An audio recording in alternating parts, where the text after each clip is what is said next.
The sea wind tasted of ash and salt when Daenerys Targaryen stepped onto the jutting parapet of Dragonstone's ancient citadel. Below, the tide hissed at black volcanic rock, a restless lullaby that failed to soothe her thoughts. The war for the Iron Throne should have ended with Cersei's surrender and the shattering of the Red Keep's crimson tower. Yet peace felt as fragile as the gulls wheeling overhead. Her dragons were roosting on the upper terraces, Rhaegal preening his torn wing, Drogon sleeping in a coil of midnight-scaled muscle. But it was the lone figure ascending the stairs that drew her gaze. Jon Snow, Aegon Targaryen. Her blood in truth, though he had never sought the name, came without guards or banners. His black leather armor looked out of place among the carved dragons curling along the steps, like a raven among embers.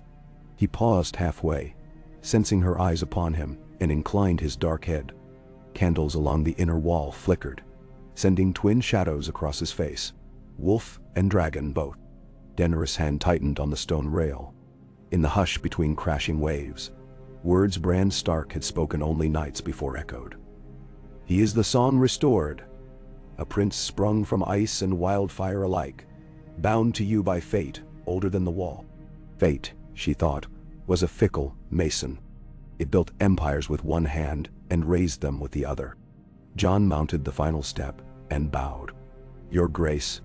In the dim torchlight, Daenerys saw not the brooding warrior of Winterfell, nor the commander who had faced the Night King in the frozen hush of Godswood snow. She saw a man wearied by battles won and hearts lost. A man who had chosen honors so often it had nearly broken him. He stood close enough that she could feel the chill of northern air clinging to his cloak. Walk with me, she said, turning before his reply. She did not wait to see if he followed. She knew he would, and led him along the narrow covered corridor that overlooked Blackwater Bay.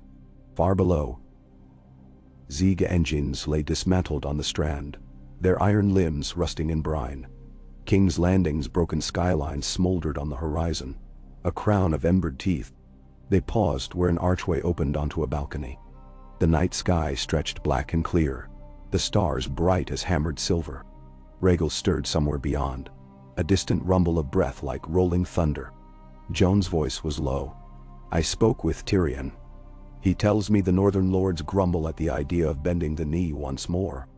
Daenerys exhaled, watching her breath coil in the cool air.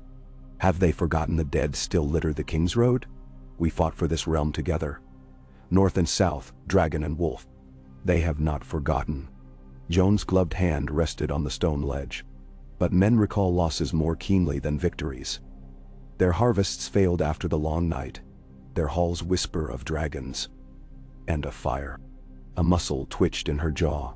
She had ordered Drogon's flame only against those who would see the world shackled. Yet rumor grew like ivy where fear took root. What would you have me do? She asked quietly. Send the dragons away, as I once sent them to darkness in Meereen? Chain the very fire that saved the living? Jon did not answer at once. Torchlight mapped shifting gold across his face, lending his brown eyes a bronze depth. At length he said, I would have you claim them not as weapons, but as children taught to. Daenerys blinked. Children? Your dragons are proof of life reborn. Same as you are. Same as I. Jon's gaze held hers, unflinching. You saved the world, Daenerys. But the realm still kneels beneath old names and older fears. Give them something new to kneel to. Hope, not conquest. Meow. She watched his breath plume in the air. A ghost-white wisp between them. Hope, not conquest. Was that not her dream when she had crossed the narrow sea with Viserys' crown of golden lies still burning in memory? But dreams were fragile things. They cracked beneath the weight of iron crowns and screaming cities. Her voice, when it came, surprised even herself. And what of you, Jon Snow? You bowed to me once, yet I have felt the North's chill in every council since. You are wolf and dragon both. Where do you stand? Then? Jon looked past her into the star-wrought sky, searching perhaps for a tomorrow unmarred by blood. I stand with those who would keep the living safe. His shoulders rose and fell. I stand with you. Thunder rolled again, closer. Rhaegal's silhouette swept overhead, wings slicing the darkness, green flame glimmering deep in his throat. He banked toward the distant roost. Daenerys felt the balcony tremble. She turned back to Jon. A plan, no, a vision, carved itself inside her, shining and perilous. A new house, forged of two, offering the realm a different choice. Sovereignty shared, fury tempered. Her voice softened.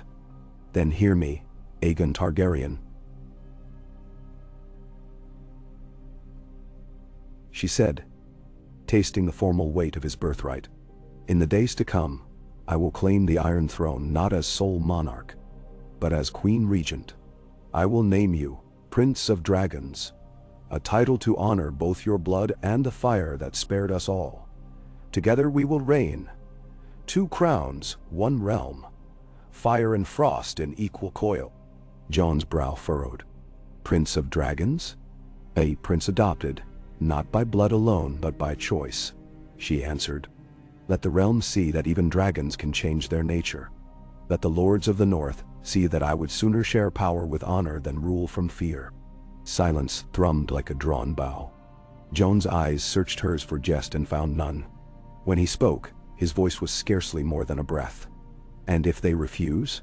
If the lords say a queen who takes a grown man as son toys with the gods? Then they will learn that the gods favor those who carve mercy from iron. She smiled, a fierce, fragile curve. Besides, the histories are filled with stranger bonds than aunt and nephew. He let out a huff of something between laughter and wonder. The night wind tousled his dark hair, and in that moment, he looked younger than his burdens. I never wanted crowns, he said. I never wanted any of this, but if sharing your rule means the people might know peace, I will bear it. Daenerys extended her hand. He took it, his palm rough from sword hilts and winter's bite. Heat pulsed where their skin touched, a heartbeat hammering through history. From the heights of the citadel, a roar tore the sky. Drogon awakening. Flames licked the clouds, painting them crimson. Below, waves shattered against the black cliffs, foam bursting like petals in a storm, and far-off bells began to toll from the harbor. Midnight's knell. It was there, upon that windswept balcony, that House Targaryen was reborn in a form unseen since Valyria's doom. Not as conqueror's fist, but as twin wings arched wide to shelter the realm. In the hush that followed, Daenerys felt destiny's loom begin a new tapestry. At dawn, the throne room was washed in pale rose light seeping through narrow windows. Ash still clung to ceiling vaults. Remnants of Aegon the Conqueror's long-dead dragons, awakened by recent battle. Daenerys stood before the Iron Throne, its black steel twisted like stag antlers, memories of screams echoing in every rivet. The court assembled in uneasy rows, Davos Seaworth in his salt-stained cloak, Sansa Stark with copper hair braided in austere loops, Gendry Baratheon still adjusting to the weight of lordship, Grey Worm, stern as granite beside Missandei, Tyrion Lannister at Daenerys' left, parchment scrolls in hand. Whispers fluttered through the hall like trapped sparrows. Jon entered last, flanked by 2 unsullied. His cloak, once midnight, had been edged in silver thread and fastened by a brooch of 3 interlocking dragons, the symbol she had ordered forged from Drogon's own shed scale. Some lords stared, uncertain whether to bow to him or her. Daenerys raised a hand. Silence fell. The hush was so complete that Rhaegal's distant roar outside the battlements shivered down every spine. In the wake of war, she began.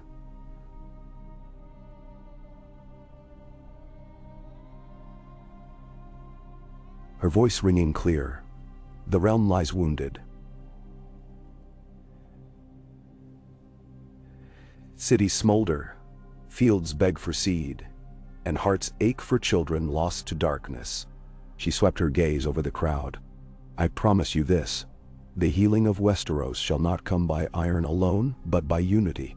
She gestured to Jon. This is Jon Snow, born Aegon Targaryen, who fought the dead at Winterfell, and bled beside you at the taking of King's Landing.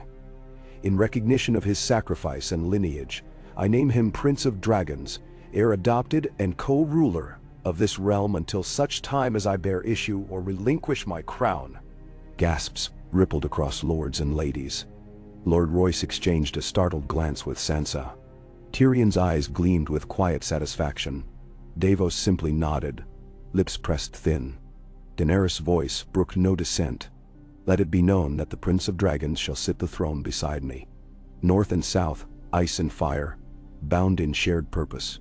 Any who would challenge this pact challenges the very peace we bled to win." Then? A murmur swept the gallery, relief to some, outrage to others. Sansa's expression was a mask carved from winter stone. She stepped forward. "Your Grace," she said, her courtesy icy yet precise. "The North bent knee once before and paid in graves. What guarantees do my people have that their voices will ring true in this new order?" Daenerys inclined her head. "Lady Stark, you have my word as Queen and Mother of Dragons that no decree shall pass without the counsel of Northern Lords. The North shall keep its traditions and levy no tax beyond what it deems fair for the realm's rebuilding." Sansa's lips tightened, but she dipped a small curtsy. "I will carry your words home."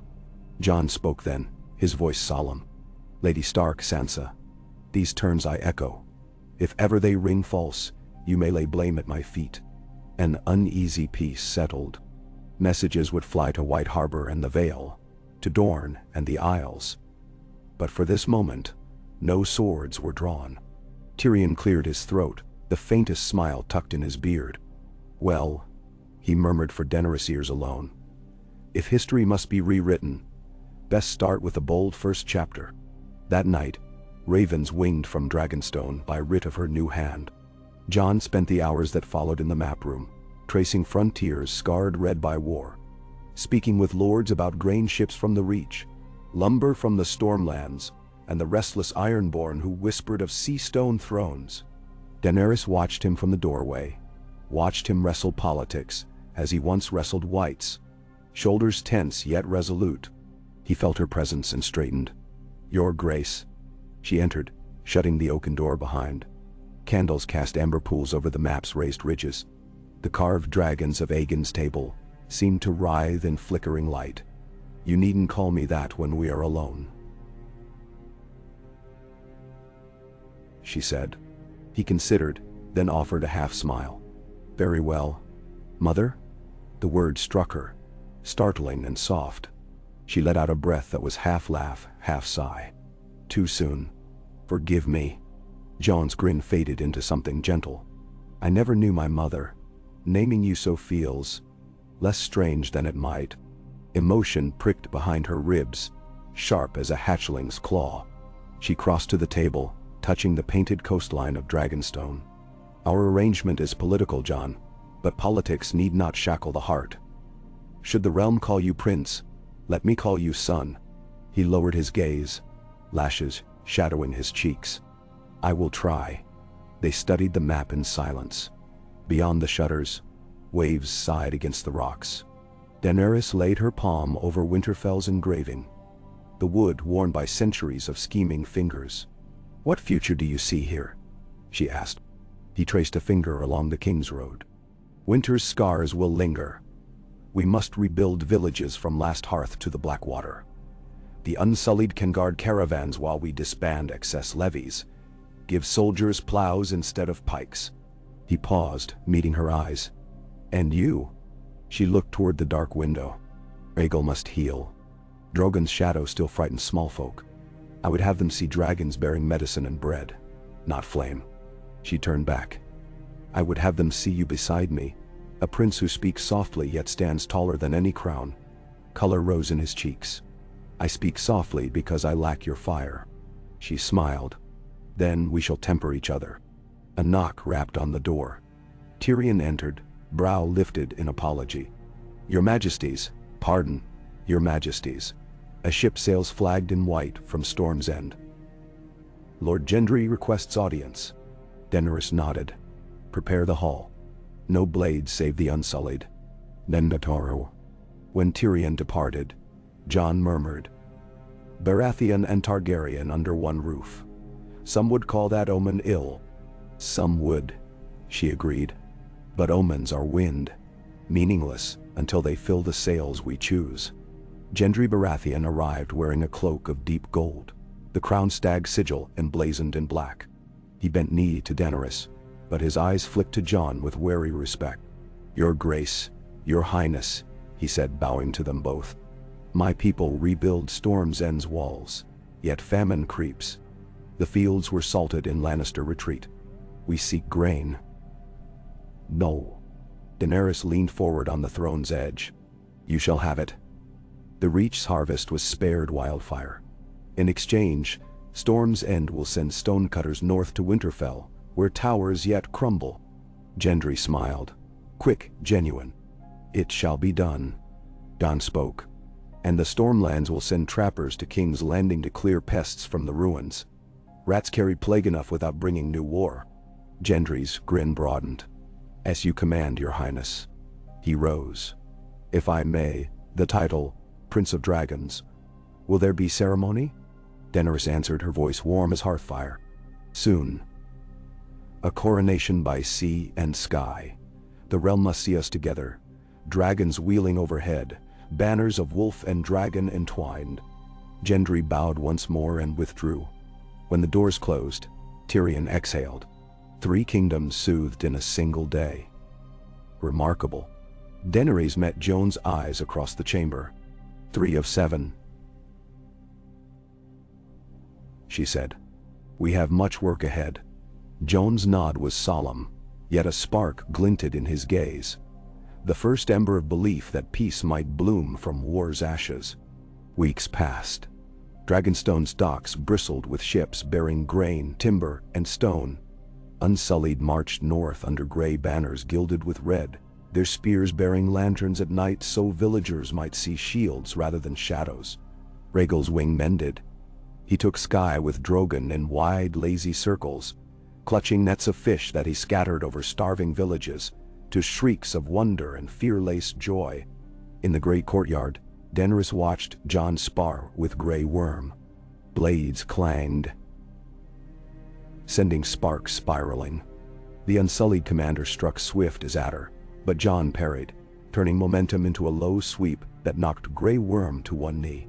They paused, saluted, and sweat-slicked smiles replaced their earlier wariness. Daenerys applauded. The brothers in arms bowed. As they turned away, her gaze snagged on the horizon. A rider approached along the sea road, banners snapping. Atop the highest flagpole fluttered the direwolf of Stark. She descended the steps as Sansa dismounted. Dust powdered the Lady of Winterfell's boots. Travel lines etched her face. She curtsied, formal yet less frosted than before. "Your Grace," she said. "Brother." She embraced Jon, who held her with fierce fondness. Daenerys gestured them inside. Soon they sat in the solar where warm seaside sun filtered across patterned rugs. Sansa accepted wine but sipped little. "I come with my lord's decision," she said. "The North will accept your adoption of Jon, and the joint throne, on 3 conditions." She lifted a finger. "First, the King's Road shall remain toll-free for a generation." A second finger. "Second, conscription of northern men to royal levies will not exceed 1,000 in any year without the North's consent." A third. "Third, Winterfell shall host the royal court 1 month every 2 years, so the dragons never become myths to children born under your rule." Daenerys exchanged a glance with Jon, whose mouth twitched with amusement. "Do children already doubt they exist?" he asked. Sansa's smile was razor-thin. "They doubt mercy more." Daenerys considered. "All acceptable," she said. "In return, Winterfell will receive southern grain at cost and share equal vote in the small council." Sansa inclined her head. "Then the North stands with you." Jon exhaled softly, tension easing from his shoulders. Daenerys set a hand atop his. "Thank you, Lady Stark." Sansa's eyes softened. "You will find your grace. I bend no knee easily, but I keep faith once it is given." The coronation took place on the stretch of shore where Stannis once burned statues to false gods. Now Daenerys strode barefoot across dark sand, salt water lapping her ankles. Her silver-white hair was bound in intricate braids laced with dragonbone beads. A cloak of black and crimson silk flowed behind her. Jon walked beside, clad in charcoal leather trimmed with frost-gray fur, a silver circlet resting against his curls. Lords from every corner lined the shore. Ironborn, under Yara Greyjoy. Reachman beneath Lord Tarley's green banner. Dorne's Princess Arianne with copper skin aglow. Gendry's new Stormland retinue. Even a scattering of gold and red Lannister retainers, led by a tired-eyed Lord Kyndall, sworn to peace after Cersei's fall. A circle of standing stones had been erected overnight, dragonfire fusing joints to glass-slick smoothness. Within, a wooden dais supported an ivory seat. No iron barbs or twisted blades. Jon's place. He would perch there while Daenerys kept the Iron Throne in the capital, traveling between as needed. 2 crowns waited on velvet. Hers of dragonfang, his of polished obsidian flecked with red. The air vibrated. Drogon and Rhaegal wheeled overhead, wings thunderous. When Daenerys and Jon stepped into the circle, the dragons descended in spirals, talons stirring sand. Rhaegal landed behind Jon and folded battered wings, his green-gold eyes luminous. Drogon bowed his vast head to Daenerys, a gesture no mortal smith could have forged. Missandei's voice rose clear. In sight of sea and sky, Daenerys Stormborn of House Targaryen, mother of dragons, breaker of chains, queen of the Andals and the First Men, does now adopt Aegon Targaryen, born Jon Snow, as Prince of Dragons and co-ruler of the 7 Kingdoms. Silence held like breath before lightning. Daenerys lifted Jon's crown. Her hand trembled, not with fear but awe. She placed the obsidian circlet upon his brow. Flames blossomed behind. The dragons exhaled twin jets upward, forming an arch of emerald and crimson fire. Gasps rippled among the gathered, when droplets of flame turned to sparkling rain, falling harmlessly upon Daenerys and Jon, shimmering against their cloaks like droplets of liquid dawn. Jon knelt. Daenerys pressed her palm to his chest. "Rise, Prince of Dragons," she said, her voice carrying over wind and wave. "Rise, my son." He stood. In his eyes swam tears unshed. The crowd fell to one knee, northern pelts brushing sand beside silken Dornish robes, brazen Greyjoy scalework beside gleaming Tyrell emerald. A new pledge rose on countless lips, an oath unheard in any tongue. "To the dragon twin crown, we swear blood and breath, until the seas dry or the mountains kneel." High tide's hush replaced applause as lords dispersed to feast. Daenerys lingered on the shore. Skirts damp, toes buried in cool grit. Jon approached, circlet glinting moonlight. "You gave them a miracle," he said softly. She turned. "Miracles are naught but truth revealed." He smiled, the expression unburdened. "Then perhaps more truth awaits." Together they looked toward the horizon, where dawn teased violet flame above wine-black water. Dragons roared overhead, voices of sky forged promise. In their thunder, the realm heard a covenant. 2 rulers, bound not by fear but by chosen kinship, would steer Westeros into a dawn unimagined. But peace is a garden needing constant tilling, and the seeds of old grudges wait in every shadow. Far across the narrow sea, in a candlelit crypt beneath Volantis, the Red Priestess Kinvara read the flames. She saw dragon's shadow eclipsing sun, and a wolf with wings cast in blood-red glass. She smiled, lips crimson as coals. "The prince that was promised has 2 faces," she whispered into the fire. "And the night is patient." In darkened halls of Sunspear, clandestine letters passed between Dornish hands, weighing the promise of shared rule against centuries of sand-scorched vengeance. In the bitter taverns of Old Town, maesters murmured that dragons should never nest in libraries, for fire devours written word. And atop the blackened ruins of the Red Keep, a lone hooded figure surveyed charred stone, clutching a dagger of Valyrian steel. A spark of madness glimmered in his eyes where once had glowed lion's pride. Peace would test itself soon. But on this night, under a vault of starlight unmarred by smoke, Daenerys Stormborn and her newly named Prince of Dragons walked the quiet shore. Waves folded like soft linens around their feet. She spoke of orphan girls sewing royal banners, of baking guilds inventing pastries shaped like dragon wings. He spoke of rebuilding watchposts along the wall so wildlings and northerners might stand guard together. Their laughter mingled with the sigh of tide, bright and uncertain as dawn. And somewhere beyond horizon's curve, the winds of change shifted, carrying the scent of smoke, salt, and hope. The Raven arrived at Dragonstone bearing the sigil of House Greyjoy. Jon unrolled the parchment in the council chamber, his brows knit. Yara writes of pirates raiding the central shipping lanes. He told Daenerys and Tyrion. Resurgent sell sails under a man who calls himself the Black Siren. She requests unsullied escorts. Daenerys leaned over the table. Send 2 contingents under Grey Worm and Sir Davos. And have Rhaegal patrol the narrow sea at sunrise. No fire unless attacked. This realm cannot afford charred trade ships. Her gaze flicked to Jon. Ride with him. Be seen. Let the sails know dragons do not threaten them, but guard their course. Jon nodded. Tyrion scribbled orders. The dwarf's quills scratched like crickets in the chamber's hush. When the meeting adjourned, Daenerys took Jon aside. I have never shared the skies with another rider, she confessed. He smiled shyly. Nor I. You'll have to teach me the speaks to dragon's tongue. You learn much already, she said, recalling how Rhaegal had bowed after the battle for Winterfell, as though recognizing kin. Trust him.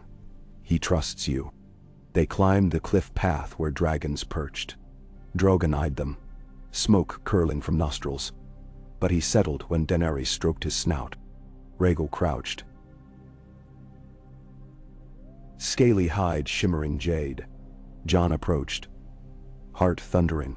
The dragon's eyes, vast as tarnished bronze mirrors, studied him. Jon extended a gloved hand. Rhaegal's hot breath gusted across his palm. That's it, Daenerys encouraged. He knows you. Jon stepped onto the 4-legged Taurian as Rhaegal knelt. Leather straps secured around spines.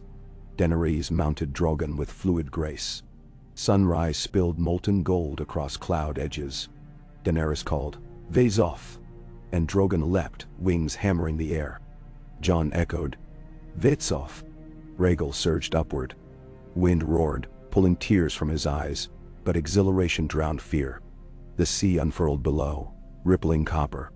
Drogon banked right. Rhaegal followed. Daenerys' braid streamed behind like a comet's tail. Jon laughed, a sound lost in wind. But she heard, turning to grin across the gulf between their dragons. They flew east, sunrise at their backs, shadows racing the waves.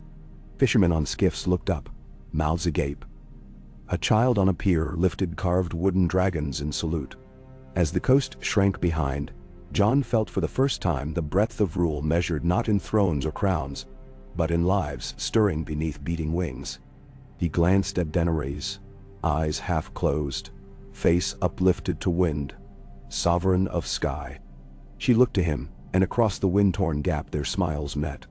Prince of Dragons, Mother of Dragons, 2 shadows sweeping the dawn. When they landed that evening on the deck of the war galley Sunrise Spear, sailors fell to knees in reverence and terror. Rhaegal perched on the aft castle gate, talons gripping timbers that creaked under his weight. Drogon took the forecastle, proud dipping under his mass. Lanterns swung, splashing light off scale. Jon and Daenerys dismounted, boots thudding on damp planks. Captain Miles Rivers, grizzled and one-eyed, saluted. "Your Majesties." Scouts report pirate sails near the stepstones. Daenerys' gaze hardened. "Bring us within sight." Night deepened. Stars swarmed overhead. Torches along the rail glimmered red on black water. Jon leaned on the prow, scanning darkness. Waves slapped hullboards in restless cadence. From gloom emerged a silhouette. Sleek, predatory, sails black as sorrow. A bell clanged aft. "Treachery," roared a lookout. Crossbow bolts whistled. One thunked into Jon's pauldron, failing to pierce treated leather. Daenerys barked a command in Valyrian. Drogon's eyes ignited ember red. "Hold!" Jon shouted. "No fire on the galley. Our men aboard." Drogon snarled in frustration. Rhaegal growled echo. Daenerys raised arms, voice carrying like thunder. "Cease fire and parley, or be ash upon tide." The pirate flagship swung broadside. From its deck stepped a woman in black coat trimmed silver. Her hair short and ebony, eyes like midnight storm. She cupped a conch shell horn and shouted across water, "I am Corvina of Tyrosh, the Black Siren. I have no quarrel with dragons, only with false kings who tax the sea." Daenerys moved to the rail. "Then lay down arms and trade with us under honest flag. We will levy fair tolls." Corvina laughed dark, lifting a fist. All around, smaller hulls glided from shadows. 5, 10, 15. They bristled with scorpions. Jon's heartbeat thundered. He looked to Daenerys. She nodded once. "Take Rhaegal," she said. "Bank wide. No flames till I strike." He vaulted to Rhaegal's foreleg. The dragon hurled skyward. Drogon followed, wind screaming. Below, pirate scorpions loosed a volley. Bolts hissed past Jon's ear. One grazed Rhaegal's wing, tearing membrane. The dragon roared. Jon guided him higher. Stars reeled. He signaled, diving as Drogon stooped. Flame erupted, but Daenerys aimed at the sea. Sheet of fire walling the pirates, not barbecuing them. Steam roared sky high. Sailors flung themselves flat. Jon and Rhaegal dove through mist. He shouted, "Dracarys!" Green fire spilled onto the Black Siren's mast above sailcloth, sparking but not engulfing. Rhaegal pulled up. The pirates froze as ropes burned, sails crumpling. On the flagship deck, Corvina glared up, jaw set.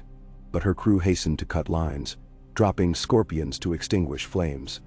Daenerys circled, Drogon's flame painting an arc around the cluster of pirate ships. No hull struck, only water boiling, a cage of fire. Corvina's voice rose, thin but clear. "Parley." The dragons ceased. Water hissed, steam curling. On the sunrise spear, Daenerys and Jon stood side by side as Corvina was rowed across. She knelt, cloak soaked. "I will yield," she said, eyes smoldering. "But know this. Gold cloak fleets plunder smallfolk worse than I. Your taxes starve them. Change that and the sea will honor you." Daenerys extended a hand. "Rise, Black Siren. Serve as warden of the stepstones under Crown Charter. Eradicate slavers, protect trade, retain quarter shares. Do this, and your name shall shine rather than darken the sea." Corvina searched her face, found truth, and grasped the offered hand. Salt water dripped between their clasped palms. Thus by fire that burned only waves, the first maritime oath of the dragon twin crown was forged. Bards would sing of the night dragons lit the sea not to destroy, but to illuminate a path. Months passed. Spring broke like green glass across the realm. Orchards burst into bloom where wildfire had scarred soil. Children flew kites shaped like crimson wings.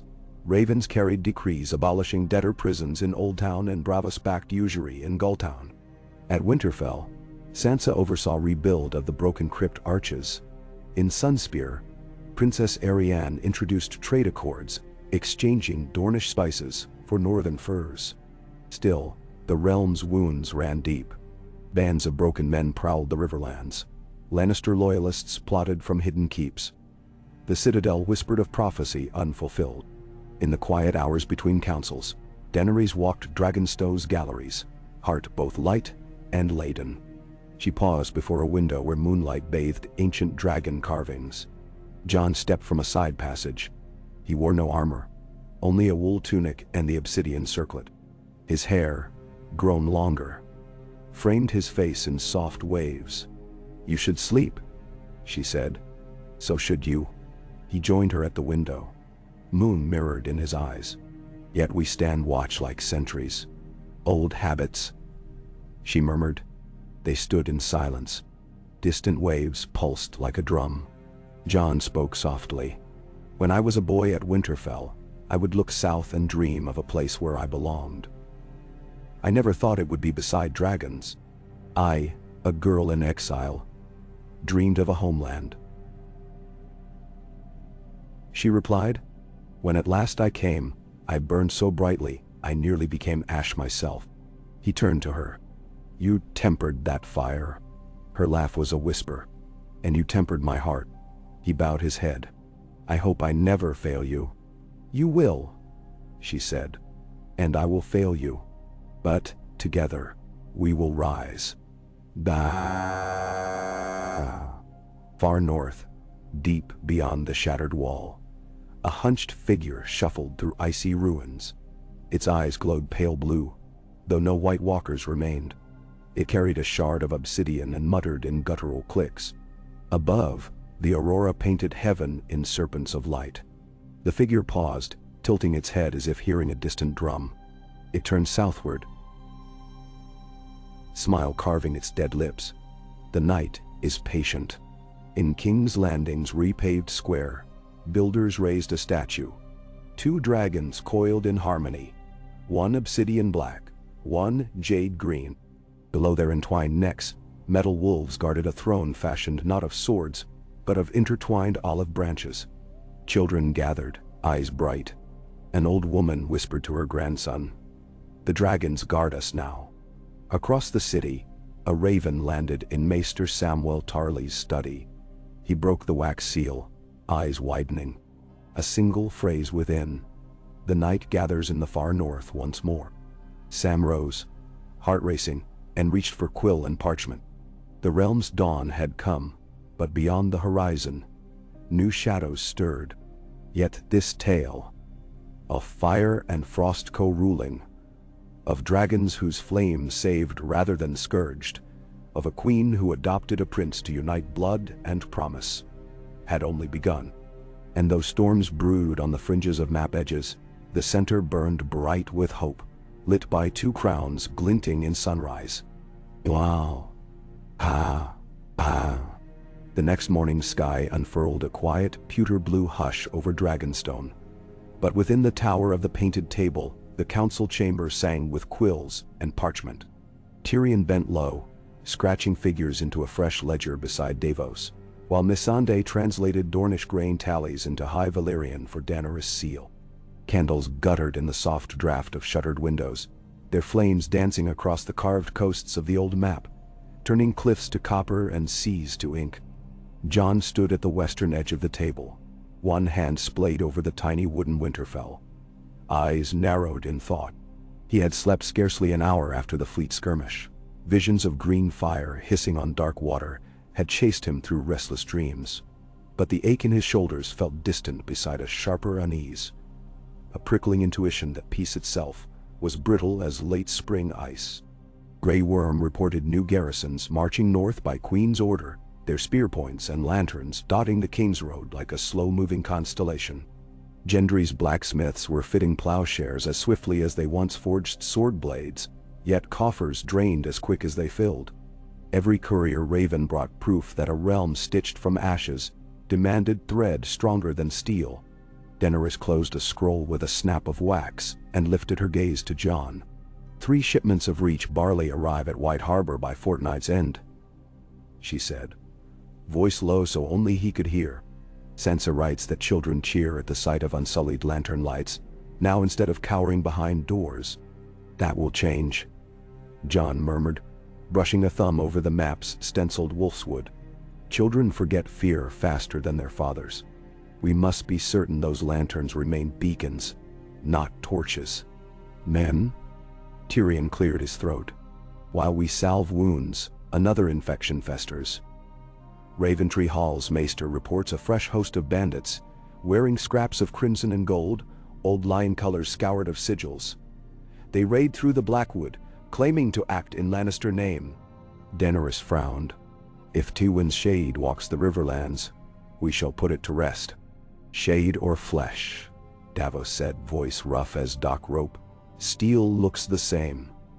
The Riverlords demand recompense. The small folk want justice. Jon straightened. Send riders under Brienne of Tarth. The bandits know her as a knight who keeps her word. Put them to surrender before blood must spill. Grey Worm inclined his head, silent but approving. Tyrion marked a note. The painted table, scarred by a century of strategists, received another shallow gouge as his quill jerked at the word surrender. Missandei spoke then, soft and urgent. Your graces, a raven arrived within the hour. She passed Daenerys a slender reed of parchment sealed by unfamiliar wax. A wyvern coiled around a rose. Jon recognized neither crest nor script. Daenerys broke it. Her pale brows knit as she read. Harrenhal has a new claimant, she announced. Lord Manfred Manderley of Maidenpool binds his fortunes to a hedge mage from Cahor, who claims descent from Harren the Black. He summons Riverlords to pledge anew, promising them a return of true kings forged in Dragon's fire. Tyrion's chuckle fizzed like sour wine. A mage promising to forge kings from fire at Harrenhal. The castle's curse breeds ambition like flies breed on carrion. Jon caught Daenerys' gaze. They both remembered smoke twisting above Dragon Pit ruins, the roar of a maddened crowd when dragons first blazed the docks. Ambition often rode on rumor's wings. We cannot spread our banners across every holdfast, Daenerys said, her voice carrying to every ear now. But we can plant seeds of loyalty in soil where pretenders would sow fear. I will ride Drogon to Harrenhal within a sennight. Jon felt the room shift, all eyes turning to him, as though the council believed one dragon need not fly without its twin. He spoke before they asked. And I will ride Rhaegal to River Run, ensuring Lord Tully's grain reaches river villages. If a hedge mage means to conjure terror, he will find the skies already full. Tyrion folded the ledger. Westeros has dreamed for a century of dragons. Now it seems they dream of taming them for their own banners. He sighed. Best remind every lord that dragons answer only to those worthy of their fire. Rhaegal's shadow swept over rolling fields the color of new copper, sending deer scattering into hedgerows. Below, the waters of the Trident Fork shone like shards of dark glass under midday sun. Jon guided the dragon in a slow descent, spiraling toward the stone ramparts of River Run, where Tully's salmon banners once more fluttered unburnished. On the parapet, Edmure Tully waited, flanked by archers whose strings remained taut until the last moment, as though the instinct to defend walls outweighed their oath to the new throne. When Joan's boots hit flagstone, Rhaegal hissed, smoke curling from wounded wing membranes, now crisscrossed by healing scar tissue, like pale lacework. Jon laid a calming palm along the dragon's neck. Cousin, Edmure said, testing the new kinship aloud, perhaps deciding whether it tasted of blood or salt. The river runs kindly to see you. Jon inclined his head. And flows freer, thanks to your nets. The crown thanks House Tully for grain escorts. He gestured to wagons rattling across the courtyard, laden with burlap-bound harvest stores. These reach the twins tomorrow, then Seaguard, before crossing to Stonemill. No bandit or hedge mage will find them easy prey. Edmure exhaled. The Riverlands have known too many crowns and too few seasons of peace. Your dragon may scare ghosts from the reeds for a while, but men fear hunger more than scale or flame. Keep the grain wagons coming, and your people will cheer your banners instead of his. He pointed east, toward Harrenhal's distant silhouette, a jagged crown of black towers piercing the haze. Jon followed the gesture, heart heavy. He remembered the sight of Winterfell on fire. He knew how a castle's shape could fill the sky like a funeral pyre in waiting. That night, Jon broke bread in River Run's great hall. Between bites of carp stew, he listened to small folk petitions, missing daughters, flooded pastures, rumors of stone men downriver, and answered each with measured promise. Grain grants, river patrols, scribes to map new dikes. But beneath every plea lay a common thread. The wish that dragons, now symbols of deliverance, might not become tyrants anew. He slept lightly, dreaming of ice cracking underfoot, and woke before dawn to Rhaegal's distant call. Standing on a gallery, Jon watched the eastern sky bruise violet. In that hush, he realized peace demanded vigilance sharper than any sword he had ever borne. Daenerys crossed the God's Eye in a single day's flight, Drogon's wingbeats rippling the lake into silver shivers. Harrenhal rose on its northwestern shore, each colossal tower cracked like charred bone. As Drogon landed in the shattered courtyard, stone crunched like brittle charcoal beneath his talons. Shafted sunlight pierced broken crenellations, illuminating dust motes that drifted like pale embers. Awaiting her stood Manfred Manderly, gray-haired, jowly, wearing a half-rusted breastplate over velvet, the sickly hue of river mud dye. Beside him, cowled in black Kuhoric silk, hunched the supposed mage.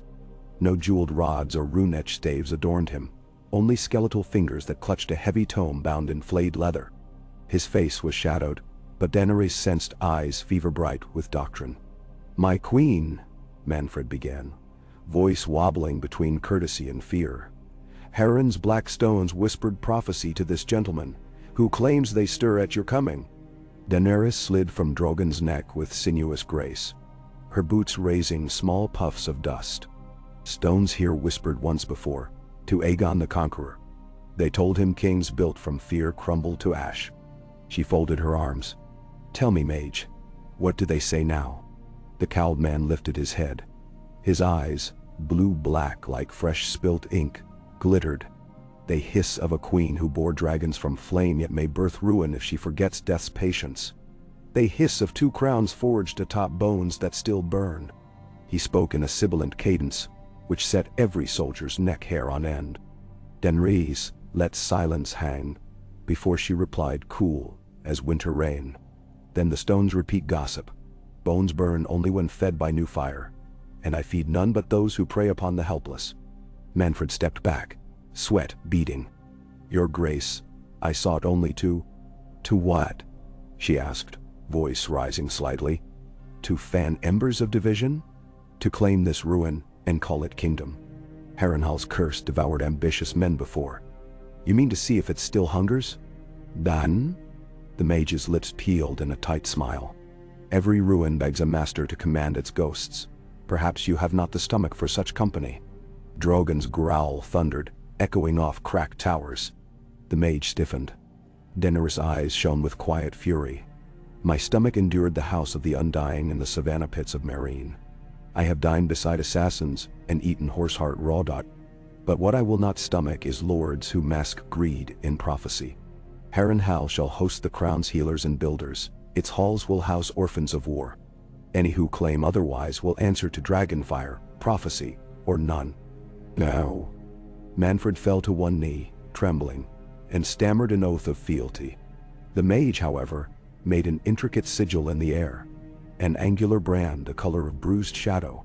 For a heartbeat, Daenerys breathed smoke-tinged air thick with the metallic tang of sorcery.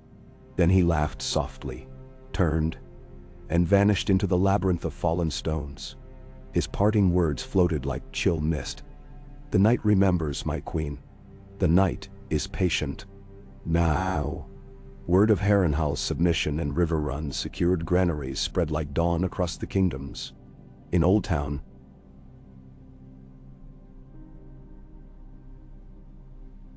silent sisters unclasped their gray shawls to gossip over healing scrolls. In Gulltown, sail captains dipped flags to passing royal galleys.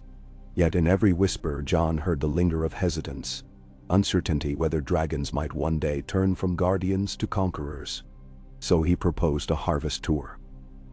A slow procession from White Harbor through the Neck to the Reach, then west to Casterly Rock, ending months later at Dorne's Orange Coast. 2 dragons would fly overhead at distance, their shadows marking not threat, but companionship, while Jon and Daenerys rode in simple wagons amid their people. Bread loaves, not crowns. Laughter, not trumpets. Tyrion approved with a wry grin. Bread costs less than armor, and laughter is lighter to carry than gold. But as plans formed, ravens arrived in the night, their seals broken by Samwell's urgent hand. Heavy inked letters spoke of lights moving beyond the ruin of the wall, pale blue torches winning through shattered ice valleys. Stories of missing trappers south of Last Hearth, their campfires found frozen solid, became more frequent. A girl from Deepwood Motte was discovered wandering barefoot along the King's Road, skin unmarked by frost, eyes glassy and unblinking. Jon read the reports in the council room, a muscle ticking in his jaw. Daenerys felt the air chill though no window stood open. "The dead are gone," Grey Worm said flatly, though doubt quivered beneath the iron of his voice. Tyrion tapped his quill. "Necromancy does not require an army of walkers. A single hungry sorcerer with the right relic might raise horrors enough." "Then," Missandei's soft accent carried dread. Kinvara of Volantis wrote once of a remnant of the great other, called forth when mankind's triumph breeds complacency. Daenerys pressed fingertips to temples. "Winter is short-lived, yet still she bears teeth. We cannot ignore this." Jon's voice emerged, low and certain. "I will ride north with Rhaegal. Take 10,000 unsullied. A show of strength, but swift. 10,000 from already stretched posts." Davos asked, brows raised. "Then 2,000, Jon amended. And a council of maesters versed in ancient magics. Samwell among them." Daenerys met his gaze. "You will not go alone. Drogon and I will join." "No," Jon said, surprising everyone, including himself. He steadied his tone.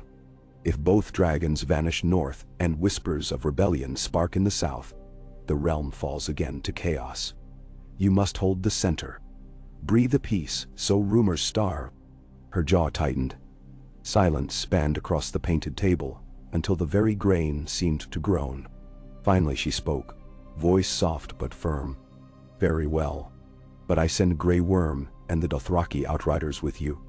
And I expect Raven every other dawn." "Enderol." Jon inclined his head. "You will have them." Tyrion exhaled in relief, then flinched as candle waxes popped behind him, scattering sparks. Another long night would render our grain counts rather moot. Before dawn, Jon stood in Dragonstone's empty stable yard, fastening pauldrons stamped with the new sigil. A three-headed dragon entwined with direwolf. The obsidian circlet he left behind on a velvet pillow. A steel gorget would serve better beneath North's wind. Rhaegal crouched on the cliff above, tail lashing spray from breakers below. Daenerys descended the stone ramp from the keep, cloak whipping in salt gusts. Moonlight traced silver along her braid. She stopped before him and reached up to brush a smudge of ash from his cheekbone. "Remember," she whispered, "mercy is the flame that outlives tyrants." He covered her hand with his. "I'll return before the first leaves fall gold." He wished the certainty ringing his voice felt half so steady inside. She leaned, pressing her brow to his. "And I will keep harvest fires bright until you do." Footsteps scuffed. Tyrion approached, offering a small flask. "Spiced pear brandy. Helps with northern chill." Jon accepted with a grateful nod. Grey Worm stood, expression unreadable, as Unsullied filed into formation behind. Cohorts bearing new azure and crimson banners lined the causeway to the landing cliff. Their spear-tips glinted under lanterns. Dothraki blue riders clutched bows upon restless stallions, silver bells chiming. Jon mounted Rhaegal. The dragon hissed greeting, folding hurt wing closer but still strong. Jon turned once more toward Daenerys.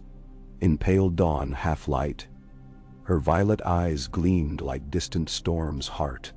He raised a gauntleted hand. She mirrored the motion. A final tether. "Vase off," he murmured. Rhaegal leapt, wings cracking air. Pebbles skittered from cliff to foam below. Unsullied shields clanged in salute.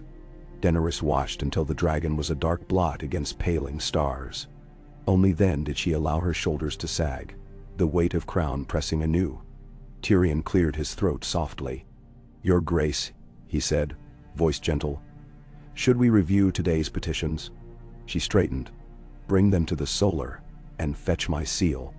Joan's convoy reached Wintertown within 10 days, skirting new-leaf forests and roaring rivers swollen by thaw. Rhaegal skinned tree lines overhead, his scale hide shimmering a mix of jade and black basalt above pine boughs. Children along the road cheered. Some older men watched with narrowed eyes, though none raised bow or blade. At Castle Black's charred remnants, Jon dismounted to walk among tortured beams twisted by the Night King's final onslaught. Wind moaned through splintered planks, as if the wall's ghosts whispered of vigilance abandoned.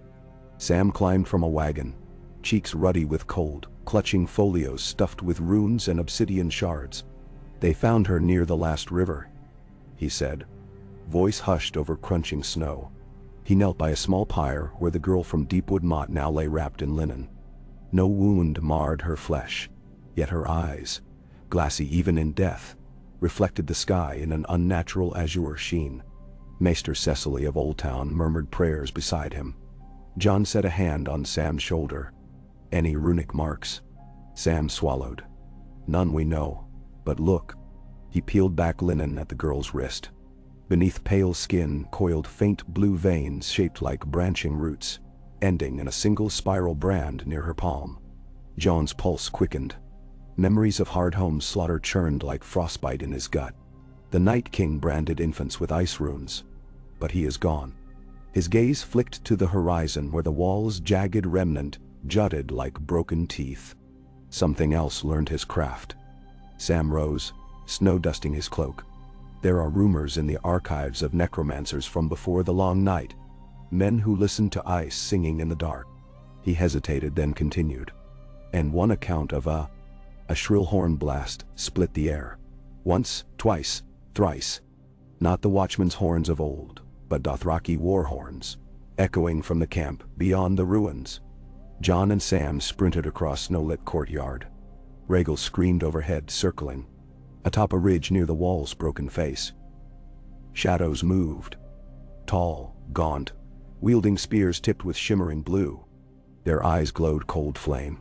They advanced with soundless cadence, footprints crisp in snow, but leaving no depth. The unsullied fronted spears, with disciplined precision. Jon shoved through ranks, ghost, summoned from Winterfell by Raven, bounding at his side. The direwolf's snarl formed puffs of vapor in the frigid air. Jon drew Longclaw, Valyrian steel glinting like dawn on black water. He called, voice ringing, "Hold!" But the first shadow lunged with impossible speed. Its spear grazed an unsullied shield, freezing iron to brittle ice which shattered under impact. Jon parried, sparks showering. The shade's body fractured when the blade sliced through, as though carved from crystal lattice. Yet blue fractals wrecked it until the wound sealed. Sam barked orders in High Valyrian, instructing archers to load dragon-glass arrowheads. Shafts whistled, striking 3 shades who exploded into shards of freezing mist. Yet more emerged, crawling from cracks in the wall ruin. Dozens, perhaps 100. Grey Worm stepped forward, unsheathing the dragon-glass dagger Queen Daenerys had gifted him. New political titles melted in the crucible of battle. Old soldier instincts flared. He pivoted, severing the shade's arm, then buried the blade in its chest. The creature burst apart with a mournful wail. Jon leapt upon a ruined parapet stone, Longclaw raised high. "Dracarys!" he shouted skyward. Rhaegal dove, jaws opening to exhale swirling green flame that crashed like a comet across the ridge. Shades combusted into burning ice. Steam vented upward in screaming plumes. Yet as the fire cleared, Jon saw one figure still standing untouched by heat. A man draped in ragged fur, antler helm crowning a face frozen pale. Blue light pulsed within his eyes, but intelligence flickered there, cunning older than lifetimes. He lifted a hand, adorned with a spiral-branded gauntlet of frozen bronze. Wind howled. Rhaegal's fire guttered mid-exhale, choked by sudden blizzard gust. Snow whipped around the ridge in stinging sheets, swirling faster, until vision blurred white. Jon forced steps through knee-deep drifts forming by unnatural will. The antlered stranger regarded him, lips parting in a whisper, swept away by gale. Lightning flashed. And in that stroke Jon glimpsed a hollow socket where the man's heart should beat, filled instead by a shard of glassy ice throbbing faintly, casting light upon ribs like lantern through cathedral window. Longclaw's hilt seemed to freeze to Jon's palm. Ghost growled at his side, fur spiked. Sam, half-blinded, shouted incantations from crumbling parchments, pressing obsidian arrows into bows. Dothraki riders circled, swinging arcs that steamed white. Yet the antlered figure raised that gauntleted hand and clenched. The wind tightened, dragging the snowstorm to a swirling column. An ice cyclone encircling the ruin. Shades formed ranks behind him, eyes rows of burning stars. Jon recognized Death's choir when he heard it. Even without white walkers, some darker echo had awakened. He signaled retreat to the camp's inner yard, shouting until throats cracked. Unsullied formed shield shell, archers launching volley after volley. Each arrow claimed a shade, but each broken specter seemed to birth two more from drifting snow. Rhaegal bellowed above the storm, wings buffeting maelstrom currents. He loosed another blaze, but wind sheared the fire to sparks. The antlered stranger beckoned. Shades rushed forward, ice spears rattling in the night. Jon gripped Longclaw. Fall back to the gorge. Rope bridge. Grey Worm nodded. Dothraki rear guard slashed through shades, buying precious moments. Ghost leapt, jaws crushing the crystalline neck of a pursuer. By the time Jon's party reached the bridge spanning the Shadow Gorge, snow weighed heavy on cloaks, limbs numbed. The rope bridge swayed above black chasm depths. Unsullied filed across in disciplined line. Rhaegal landed at the far side, talons gripping frosted granite. Shades pursued to precipice edge, but halted. The antlered leader stared across, gauntlet pulsing like ghost heart. He lifted a spear of ice and drove it into the ground. Frost spread in spidery tendrils, creeping down gorge walls. Stone crackled. Jon, breath clouding, turned to Sam. Cut the ropes. Sam hesitated. Grey Worm hacked. Ropes snapped. Bridge shuddered and fell, whipping into void. Shades on the near side peered over, expressionless. For a heartbeat. Hush returned. Save the mournful wail of wind through gorge. Then the frost tendrils glowed, and a sheet of ice began knitting across the chasm. Slow, but relentless. Jon's stomach clenched. We move now. To last hearth. Warn the queen. They mounted horses, Dothraki scouting flank, unsullied rear guard. Rhaegal took air, shadow sweeping forest below.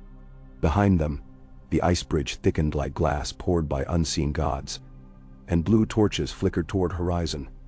A procession of deathly resolve. On Dragonstone, Daenerys woke from dreamless slumber, heart jackhammering.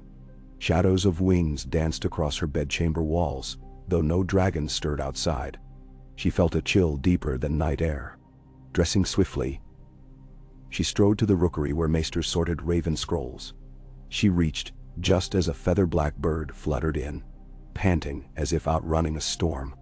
Its scroll bore Jon's wax seal, cracked by frost so severe the wax had fissured into white crystals. She broke it. Sam's frantic script sprawled across page, blotched by melting ice. Shades in the ruins. Antlered leader. Ice forging. Wall breach. Night's remnant marches. Jon rides last hearth. Needs flame and spear glass. Daenerys closed eyes. Her vision swam with memory of ashes falling like snow upon King's Landing. Now snow itself threatened to fall like ash upon the realm once more. Tyrion arrived, hair rumpled from restless study. Bad news never sleeps. She handed the scroll. He read, face bleaching paler with each line. How? She exhaled.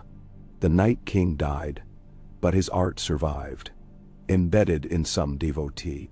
Tyrion's hand trembled slightly. The realm still heals from the last long night. If another falls upon us now. She fixed him with a steady gaze. Then we meet it with the dawn we forged. Summon Gendry to send blacksmiths to every holdfast, forge dragon glass arrowheads by the thousands. Recall Corvina's stepstones fleet to guard grain lines, and ready Drogon for flight. Tyrion nodded, determination stiffening his spine. Yet he dared voice the fear curling beneath duty. If you leave, whispers will spiral. Lords might test the crown's emptiness. She paced to window where pale light began bleeding into sea. Then the harvest tour becomes March of Mercy and Fire, a queen guarding the north with dragon's wing. She turned. You will hold Dragonstone hand. Rally lords with letters sealed in my blood. Remind them a dragon's love burns hotter than its wrath. He bowed deeply, eyes glittering. With pleasure, your grace. 2 nights later, Drogon's shadow fell across the Frostfang peaks. Daenerys rode bare-faced, cold air slicing tears from eyes. Behind, a second crimson-winged beast soared. Viserion's egg had hatched months earlier under Dragonstone's volcano kilns, and though the young drake, named Aelora, was smaller than her brothers, she flew swift and eager, scales the hue of sunrise on snow. Below, Last Hearth's palisades flickered torchlight, yet no horns greeted them, only silence thick as sleet. Drogon descended, snow whirling in downdraft. Daenerys leapt from saddle into drifts that rose past her ankles. Unsullied emerged from pine shadows, but campfires guttered low. Jon strode out, cloak heavy with frost, ghost pacing beside, face hardened by sleepless vigilance. He nevertheless cracked a faint smile upon seeing her. Your ravens fly faster than storms, he said. Storms heed my call. She replied, voice warm despite bitter cold. She clasped his forearm. Report, the kind. He led her through gates into a courtyard strewn with makeshift barricades of felled timber. Unsullied posted torch duty.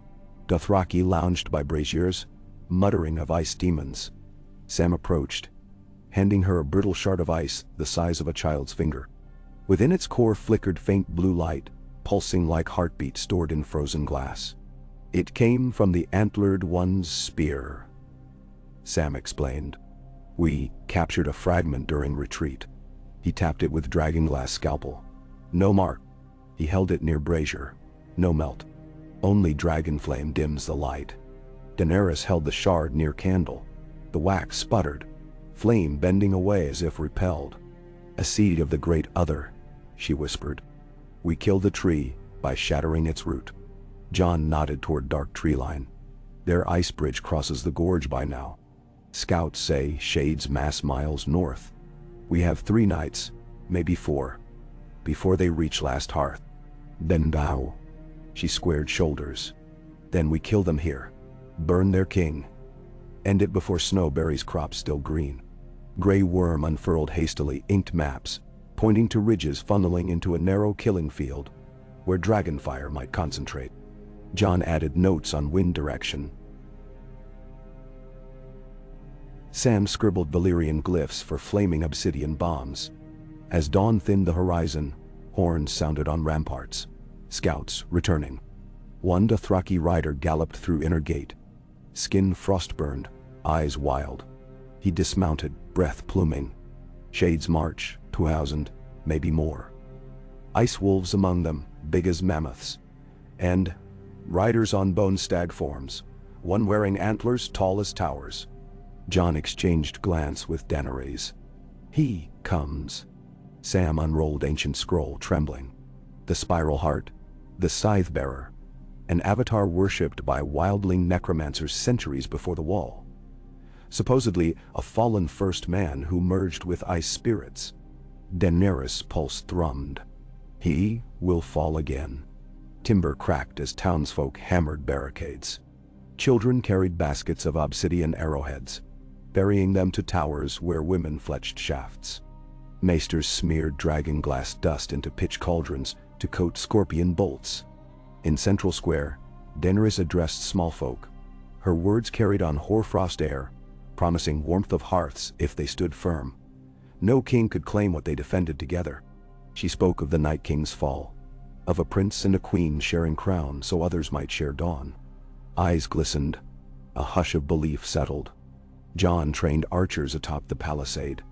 Grey Worm drilled unsullied shield formations, while Dothraki sharpened Arx with obsidian chips set into grooves. Rhaegal and Drogon roosted on cliff ledges, green and black eyes glowing like twin furnaces behind falling snow. Young Aelora circled restlessly, flames trailing delicate ribbons from her maw. On the eve of battle, Daenerys walked the ramparts alone. Snowflakes melted on warm cheeks. She gazed north where streaks of pale light, the infinite aurora, writhed above pines. A low hum carried on wind, a dirge of ice shards grinding. Jon joined her, silent. They stood shoulder to shoulder while warm candlelight flickered in the hall behind them, casting twin silhouettes on snow. "I've seen too many dawns stained by fire," she murmured. "Let this one rise clear." He brushed a strand of silver hair from her face. "It will. We fight for hearts that still beat." She turned, surprising herself by leaning into his chest, not as queen or mother, but as friend, comrade, perhaps something unnamed. His arms enclosed her, strong and steady despite armor's cold plates. No words passed, only breath and heartbeat mingled until horns sounded thrice in distance, warning of movement in the dark. They parted, eyes incised by resolve. Night pressed heavy, a moonless vault where snowflakes glimmered like falling embers in lantern light. The first shades appeared at treeline, pale as bleached bone, eyes twin coals of azure. They marched in eerie silence, only the creak of ice armor echoing. Unsullied spear phalanx locked shields. Archers loosed. Obsidian darts flashed, striking shades that shattered. Yet more came. The ground itself seemed to ripple with frost as spears pierced earth, kindling veined blue cracks across frozen soil. Drums thundered. Dothraki riders charged out the southern gate, Arx blazing with pitch and dragonglass shards, their bells chiming a wild, mournful area. They exploded into enemy ranks, shattering shade soldiers like crystal sculptures. From the ridge, the antlered hart rode a colossal stag wrought of sculpted ice, hooves crunching forward in regal tempo. A cloak of spindled frost trailed behind. He raised his gauntleted hand. Arctic wind shrieked. Snow devils spun through ranks, swirling into towering eidolons shaped like wolves. The beasts lunged at barricades, jaws snapping with sub-zero fury tearing logs to splinters. "Now!" Jon roared. Scorpions launched obsidian-laden bolts, tethered to flaming tar ropes. Bolts struck wolves, detonating in bursts of green flame. Two beasts disintegrated, showering sparks. Grey worms unsullied advanced in diamond wedge, blades coated black. They carved a path, shield edges scything. For every fallen shade, two more formed from swirling snow. Still the unsullied pressed, unyielding. Above, Rhaegal and Drogon banked, unleashing twin torrents of wildfire green and magma red flames. Forest edge burst into incandescent conflagration, blackening noon bright within night's womb. Shades writhed, cracked, evaporated. But the antlered leader raised his ice spear to sky. From starless void descended a spear of frozen lightning, striking Drogon's left wing. The dragon shrieked, scales fracturing into smoking ice crystals. He faltered, losing altitude. Daenerys clung to saddle, heart stuttering. Jon, astride Rhaegal, dove beneath, guiding brother dragon to shoulder Drogon upward until the great beast regained wind. He shouted to Daenerys across tumult, "Strike the heart!" She understood. The antlered one must fall. Drogon angled back toward ridge, flames roiling despite wounded wing. Jon wheeled Rhaegal in tandem. They would converge. On ground, Sam and Maester Cecily dragged small catapults onto ramparts, hastily rigged to hurl iron flasks filled with dragonglass shrapnel suspended in wildfire pitch. They lit wicks, aimed for the ice stag. The antlered figure sensed threat. He pointed gauntlet at the catapults. Polar wind blasted, extinguishing fuses. Shadows of frost crawled up wall stones, seeking to encase machines. Daenerys urged Drogon into steep ascent, then plummeted. diving like meteor. Jon mirrored on Rhaegal. Twin dragons streaked down, flames converging into swirling helix of green and red. The antlered leader planted spear, channeling ice upward into jagged shield dome. Flame met ice with furious hiss. Steam roared into sky, boiling snow mid-fall. From below, Sam relit a fuse with torch, sheltered by cloak. He snarled an oath to the seven he scarcely believed in, and released the lever. The iron flask soared in a lazy arc. Time slowed, then struck the ice stag's flank. Wildfire ignited, shattering glass, catapulting obsidian shards through shield's cracks. The stag bucked, legs fracturing. Ice shield spiderwebbed, fissuring blue crackles. Jon swept by, long claw blazing with dawnlight, as Rhaegal's breath washed molten aura. He slashed at the stag's neck. The carcass split, thunderclap of ice shards. Antlered rider fell, cloak spiraling. Daenerys followed, Drogon's talons raking. She leapt from saddle mid-air, landing upon the tumbling rider. Her dragon flame-forged blade, dark sister reclaimed from Old Town crypts, thrust toward the ice-shard heart glowing within the man's ribs. Blue fingers grappled her wrist, frostbite searing through leather. Jon landed beside, plunging dragonglass dagger into gauntlet-clad arm. The ice splintered. The antlered man's voice gusted like blizzard moan. The night is patient. The night reclaims. Daenerys rammed dark sister downward. Steel met crystal. The shard pierced, a crescendo of shattering sound like 1,000 bells rung in unison. Blue light flared blinding bright, then extinguished, leaving sudden oppressive silence. The antlered helm cracked, falling away to reveal a weathered face etched with sorrow, eyes dimming from azure to lifeless gray. His body crumbled into snow. All around, shades froze mid-battle, their forms weakening. One by one they collapsed into drifting powder that melted on wind. Ice wolves shattered. Frost tendrils across ground receded. The storm ceased. Moonlight broke through, silvering the battlefield where smoking remains of shattered ice glistened like Starfield on Earth. An exhausted cheer rose from Dothraki and unsullied throats, echoing across valley and up broken wall. Small folk at last hearth wept, clutching one another.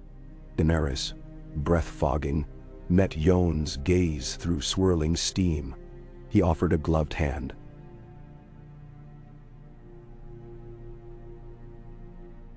She clasped it. Together, they stood amid snow that no longer bit but soothed like feathers. Rhaegal landed beside Drogon, nuzzling wounded wing. Aelora swooped overhead, trilling victory. 2 mornings later, campfires crackled, scent of boar stew wafting through winter air that now felt almost like spring. Survivors spoke of the second dawn, of 2 crowns that would not let winter claim hearths again. Rhaegal's roar announced sun's rise. Drogon's echo answered. Sam examined the last remnants of the ice-shard heart, now dull and cracked. Without its source, he said, necromancy loses anchor. No whispers of great other will linger. Jon eyed the horizon where the wall's broken teeth reached sky. Yet we mend the wall, or build better guards. Daenerys approached, hands dusted in soot from tending wounded dragon wing. Not walls, Jon, bridges. I will invite wildling clans to farmlands south, with northern kin. Ice cannot breed where hearts are warm. Grey Worm approached with parchment. Messages from Dragonstone. Lord Gendry reports bandits near Bitterbridge surrendered upon hearing Queen's northbound march. Storm's End forges 20,000 new plow blades. He paused, a rare small smile touching his lips. Tyrion sends a cask of arbor gold and requests that we return before he drinks it all. Daenerys laughed, music in crisp air. Jon's smile mirrored hers, lines of fatigue softening. They stood upon ridge overlooking valley now awash in pale sunlight. Snow melted into rivulets feeding the last river. In distance, children chased each other, casting handfuls of slush like harmless arrows. Daenerys slid her arm through Jon's. Prince of Dragons, she murmured. Mother of Dragons, he replied. They watched, Dawn bloom. Though scars of battle pocked earth and moans of wounded drifted, the day felt unwritten, an open scroll ready for quills not of iron or ice, but of hope tempered in dragon's fire. And if far away, in catacombs beneath Old Town, a candle's flame flickered over tomes that still spoke of shadows, neither queen nor prince would meet that darkness unprepared, for they had learned that peace was a garden demanding constant tending, and they vowed, beneath that newborn sun, to wield hoe and flame alongside crown and sword until every winter's ghost lay finally to rest. In the hush that followed, wind carried scents of pine sap and distant hearth smoke. Jon lifted his face to sun. Daenerys closed her eyes. Dragons roared, an anthem not of conquest, but of guardianship.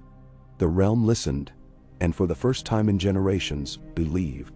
Okay. A thin chill hung over last hearth long after dawn climbed the ramparts, lingering like the memory of terror that had only just been driven back into the snow-choked pines. Jon rose early anyway, sleep overtaken by the uneasy stir of a man who had slain death twice, and suspected it might rise thrice if he dared close his eyes too long. He dressed in silence, buckling wolf-head pauldrons, then waited while Ghost finished his patrol around the keep's inner yard. Only when the direwolf returned dripping frost from his whiskers did Jon set foot outside, letting the morning soak him in the pale scent of pine and hearth smoke. The courtyard was alive with the clatter of recovery. Unsullied mended, cracked shield rims beside blacksmith Gendry's journeyman, who reheated dragon glass to fuse shattered spearheads. Wildling crones from the Tundrahorn clan stitched woolen cloaks for Dothraki outriders, who in turn traded hides of rare snow elk for crude iron arrowheads they preferred to shape themselves. Children scuttled between the legs of soldiers, scooping icicles broken from eaves, pretending the shards were swords. Their laughter carved a strange warmth through the snow-dusted chaos, reminding Jon that hope could bloom wherever fear had been uprooted. However briefly, he found Daenerys kneeling near Drogon's folded greatwing, pressing a palm over a wound the size of a shieldsman's shield. Blackened scales fractured like obsidian plates. A healer from Volantis applied molten resin mixed with ground yew bark, smoke curling where the salve hissed against lingering ice. Drogon tolerated the pain in regal silence, molten eyes fixed on some unspoken horizon. Jon reached her side and knelt. "How fares the wing?" he asked quietly. Daenerys did not look up at first. She murmured Valyrian phrases to soothe the beast, then exhaled. "Hell heal," she answered. "A fortnight and he'll fly south again." A tired smile flickered. "But it will cost half the castle's meat stores to keep him still that long, Docho." Jon's lips curved. "I'll ask the Glovers to send boar." The snows drove huge herds down the Wolfswood this year. Might be the first time Drogon has ever eaten bacon. Drogon snorted, a rumble that stirred tufts of snow from the ground. Daenerys finally turned to Jon, violet eyes edged by sleepless shadows. "And you? I heard you walking the wall tops before first light." "I listen for things no horn will catch," he said. "Too many winters passed in darkness for me to trust sunrise at face value." She brushed frost from his cloak. "Let me share the watch. I learned in Marine that a ruler who never walks the alleys of her city governs ghosts." "You already walk more than any queen before you," Jon said. But he accepted her offer all the same. They rose together, leaving Drogon to the healer's care, and took the battlement's spiral stair. From atop the keep, the world looked bruised but very much alive. Frost-bleached corpses of shattered shades still dotted the tree line, already half swallowed by drifting snow. Beyond, the northern sky gleamed virgin blue. Tents flapped. Smoke rose in slender columns, and the Blackwood's first raven of the day cawed on the ramparts, perhaps measuring distance to the next feast. Nothing stirred in the place where the ice bridge had stood. All that remained was a chasm glinting faint frost fog, as if the gorge itself still cowered from last night's magic. Daenerys studied the horizon. "We won a battle that should never have needed fighting. Yet tomorrow, another threat will knock, dressed in different armor." She folded gloved hands over the parapet. "We cannot patrol every crossroads ourselves, Jon." "We won't have to," he said.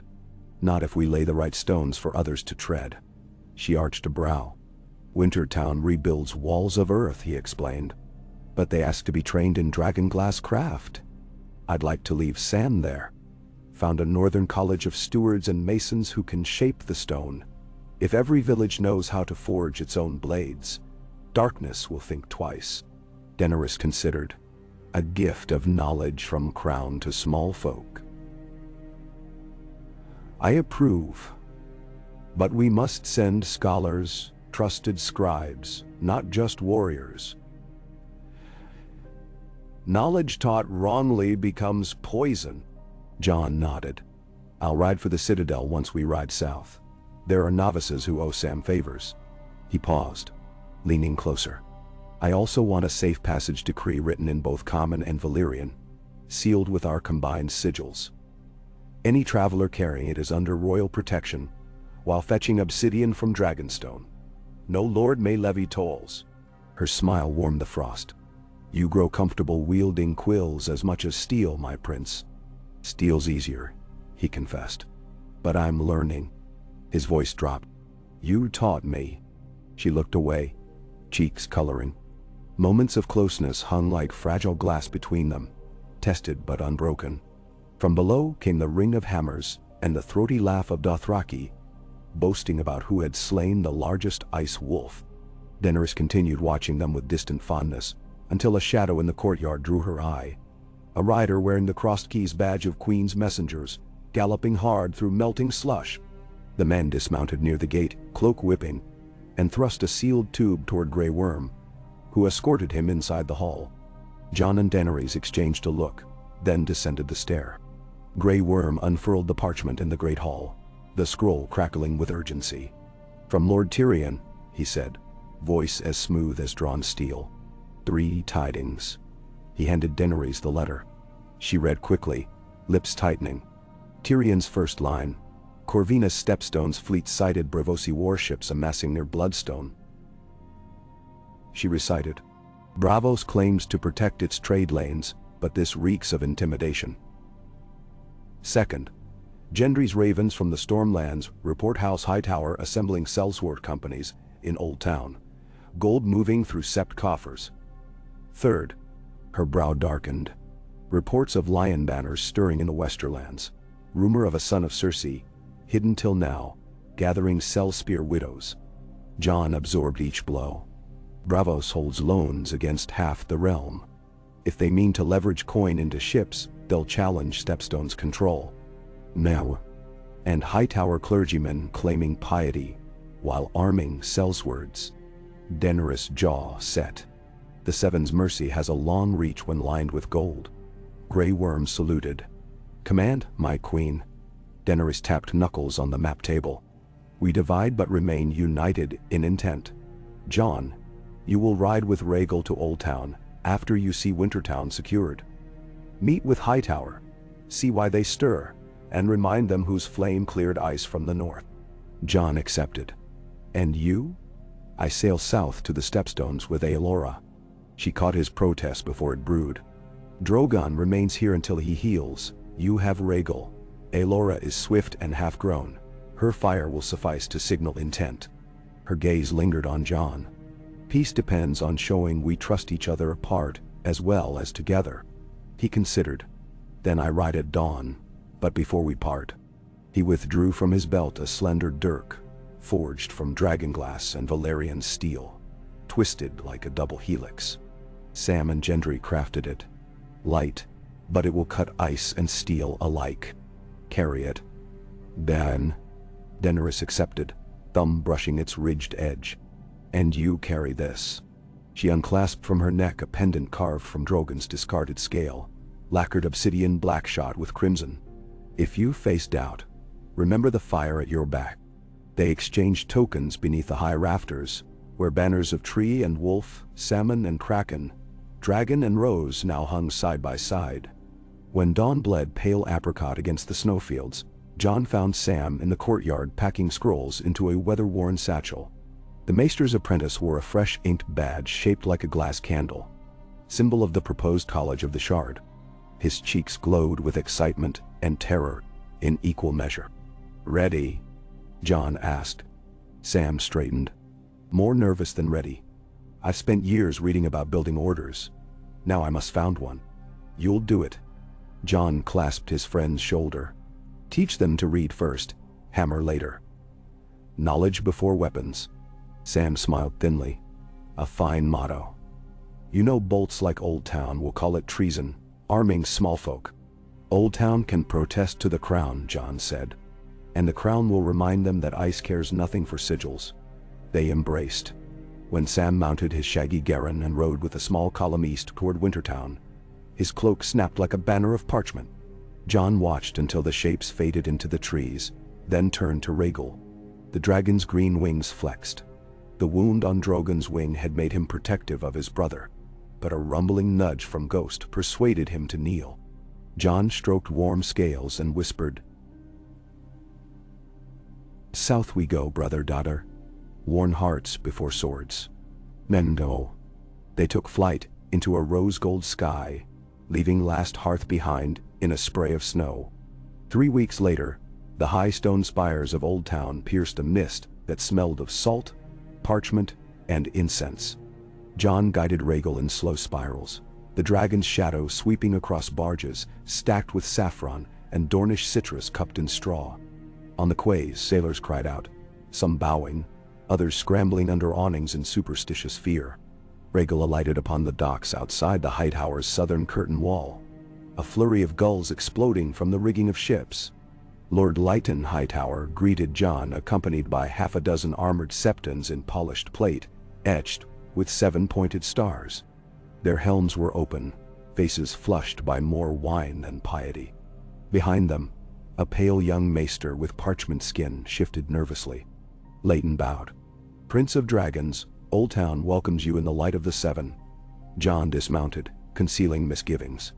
Lytton's eyes glittered. An accountant weighing ledgers, not a lord greeting kin. "The Queen's hand reports Sellsword's massing," Jon said without pleasantry. "The Crown wishes assurance Old Town is shipping grain, not swords, up the Mander." Lytton cast a glance at the Septons. "The Faith militant have expanded since King's Landing's fall. With war's ashes cold, many sparrows seek purpose. They march under our blessing to rebuild septs torched by chaos." Jon surveyed the docks, noting crates marked with Braavosi stamps, crossed coins on teal background, and the unmistakable bulge of crossbow limbs beneath sailcloth. "Crossbows for carving icons, is it?"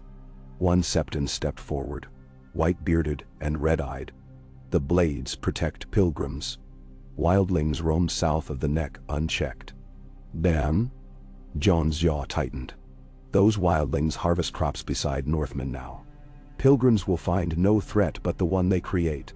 Lytton interjected smoothly, "Of course. Yet Braavos offers loans at gentle terms. We must feed refugees displaced by the war with ice." He spread hands lined with ink. "Trade is trade." Jon understood avarice when he tasted it. "The Crown will supply whatever grain you need. But these Sellswords do not leave Old Town. And the Faith militant will submit to royal oversight." He removed a scroll, sealed with both three-headed dragon and direwolf. "By decree of the Dragon Twin Crown, any armed host marching without sanction is unlawful." The septons bristled. Lytton's polite veneer cracked, then re-smoothed. He bowed. "Naturally, we will honor the realm." Jon offered him the decree. Lytton accepted reluctantly. The pale maester behind him, eyes darting like a cornered hare, dropped a bundle of quills. When he bent to gather them, Jon glimpsed a tattoo of linked keys at his wrist. Braavosi banker mark, poorly concealed by sleeve. "Your tower houses interesting scribes," Jon remarked. Lytton forced a chuckle. "The Citadel recruits widely." Jon nodded but filed the detail. "I remain 3 days. Rhaegal will patrol the harbor. See that your warehouse is open for inspection." Lytton acquiesced through a rictus smile. That night, in a modest guest chamber of the Citadel, Jon met with Archmaester Marwyn, whose oil lamplight eyes burned with the same zeal that once guided him to counsel Daenerys across the seas. "Hightower plays a dangerous game," Marwyn said, swirling arbor red. "Braavos loans him coin to raise a faith army. In exchange, he'll let them anchor galleys in Whispering Sound. Braavos wins southern harbors. The faith wins swords. The crown..." He grimaced. "The crown gains trouble." John paced the hearth. We need proof. Ledgers, letters. Marwyn produced a leather folio. Intercepted documents from an over-eager novice. He flipped pages of contract parchment bearing both Braavosi seal and 7-star imprimatur. Naval escort in exchange for future tithe on Old Town's spice tariffs, 10%, indefinite. Signed by Lord Leighton. Witnessed by High Septon Palman. If made public, every Reach Lord will seethe. They distrust Braavos as much as dragons. John closed the folio. We'll present this at a Lord's moot. The Reach will choose the realm over usury. He hesitated. But the faith may cry heresy. We must tread lightly. Marwyn snorted. Light feet leave little mark. Dragons leave footprints. Meanwhile, far to the south, Aelora's copper-hued wings beat over sapphire waters as Daenerys approached Bloodstone, the largest of the stepstones, where 30 Braavosi warships blockaded the strait with sails emblazoned by an iron bank sigil. Corvina the Black Siren met Daenerys aboard the flagship Tide's Whisper, black hair braided with sea glass beads. Eyes storm dark. They flew banners of neutrality last moon, Corvina said, gesturing to Braavosi ships. Now they demand tribute, 10 barrels of spice per vessel moving through the strait. Daenerys' eyes hardened. Braavos sells peace like a peddler. Sells snake oil. She surveyed the enemy formation. Galleys in diamond wedge, scorpions primed. Corvina smirked. If only snake oil didn't burn so nicely. Daenerys tapped knuckles on the rail. We show them Dragon's Guard trade, not threaten. No fire on hulls. Only flame on water. Scare them, don't sink them. I'll have Aelora drop pitch pots ahead of their lead galley. Corvina's grin spread. A lesson written in steam. At dusk, Aelora soared low, talons clutching clay pots of lamp oil. At Daenerys' command, she released them. The pots shattered in the strait, slicking waves with shimmering black. Braavosi horns blared. Then Daenerys muttered, Dracarys. Aelora exhaled a narrow cone of white-hot flame that skated over the oil, igniting a line of fire across the water. A wall of liquid orange that licked the galley's prows without setting wood ablaze. Steam towered, hissing like dragons made of cloud. On deck, Braavosi captains stared, faces bathed in reflected inferno. No hull burned, but the message seared. Cross this line and flame will follow. A herald in gilded armor raised a brass horn. His voice trembled as it carried across the water. Braavos respects the right of passage under banners of peace. Corvina cupped her hands to answer. Then strike your toll flags and sail. Sails furled, anchors weighed. One by one, Braavosi galleys turned, oars dipping, retreating to deeper water as the fire died. Daenerys patted Aelora's warm neck, her own heart steady. Victory without blood carried a unique sweetness, like sunlight after days of storm. But she knew Braavos would simmer. Back in Old Town, Jon convened a hall of Reach Lords beneath the flickering candles of the starry sept. Leighton arrived flush-cheeked, but his smile faded when Jon produced the Braavosi treaties. Gasps rippled among Lords Tarly, Redwine, and Caswell. 10% spice tithe to foreign coffers? Lord Redwine thundered. The Arbor pays no debt to those who never shed blood here. Septon Palman attempted a sermon about the 7 shining brightest when coffers filled for pious works. But Tarly's sword hilt rang against marble. Piety is measured in charity, not tariffs, he barked. Leighton paled. Old Town only sought to secure. You sought to secure your vault, Jon interrupted calmly. He held up the crown decree. The Dragon Twin Crown offers interest-free loans of grain from Highgarden's stores. No toll, no foreign galleys. In exchange, the Faith militant disbands south of the Mander save a single city guard bound by Reach Lords' oaths. Murmurs swelled, leaning in Jon's favor. Leighton saw his leverage crumble. He bowed stiffly. Old Town accepts, under witness of the 7. Jon sealed the accord with a press of hot wax, the direwolf dragon emblem stamping out the Braavosi coin. That night, Leighton's sellsword companies boarded ships and sailed east, their contracts bought out by Redwine coin. The Septons grumbled, but found themselves preaching charity to peasants, rather than marching as armed prophets. Jon sent a raven to Tyrion. Old Town pacified. Braavosi leverage curbed. Keep eyes on coinmasters. A fortnight later, Daenerys anchored at Driftmark. Wings of dusk sweeping the horizon as she dismounted Aelora on the sea snake's old marble quay. Corvina disembarked behind her, flanked by a retinue of tide-hardened cell sails. They were greeted by Princess Bella Valerion, silver hair braided with coral rings, who escorted them into High Tide's opalescent hall. Bella kissed Daenerys on both cheeks. "Braavos sulks," she said. "Their envoys complain to every free city that dragons threaten free trade." Corvina chuckled. "A blockade is free trade?" Daenerys clasped Bella's hands. "Let them speak. Coin has loud voice, but dragons carry louder." She turned to Corvina. "You'll remain in Driftmark for now. Train Valyrian sailors in swift-mast maneuvers.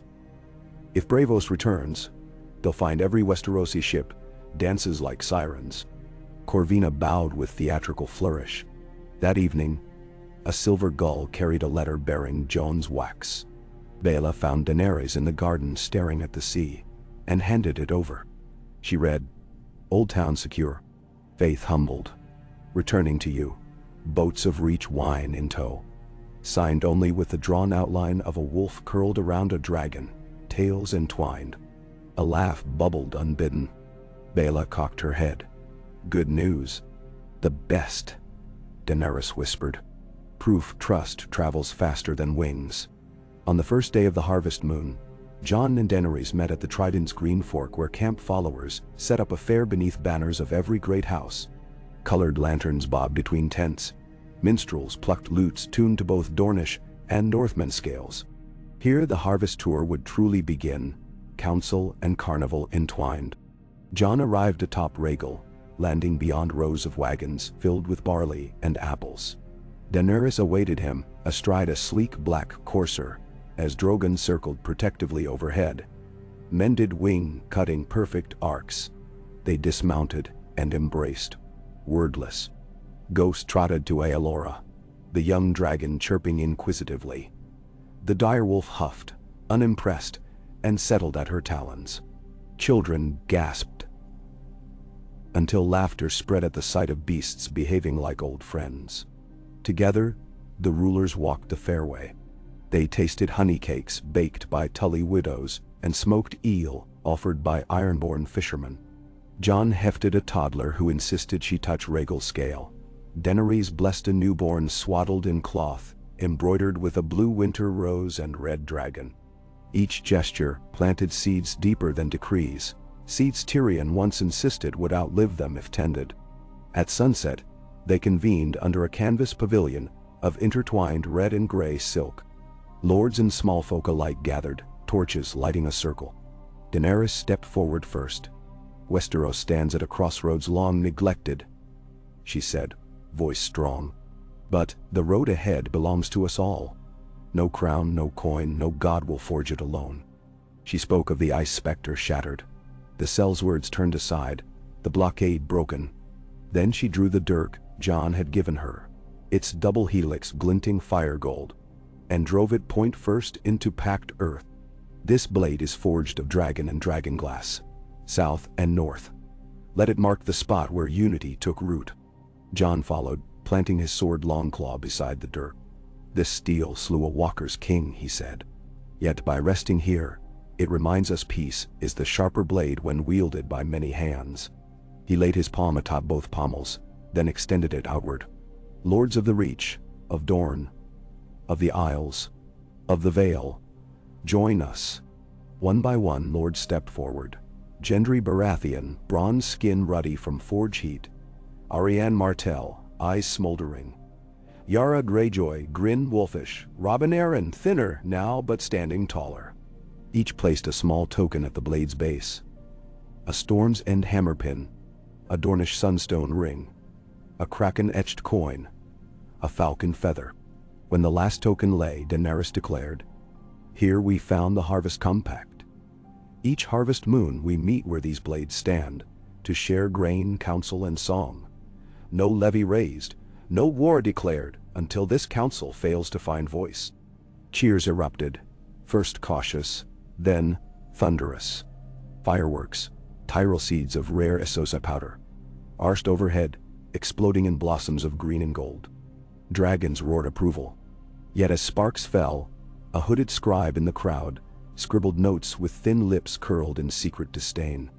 Far to the west, beneath Casterly Rock's gold-veined halls, a young man with lion's mane hair pored over old siege maps, eyes smoldering with dreams of crowns forged from debts unpaid.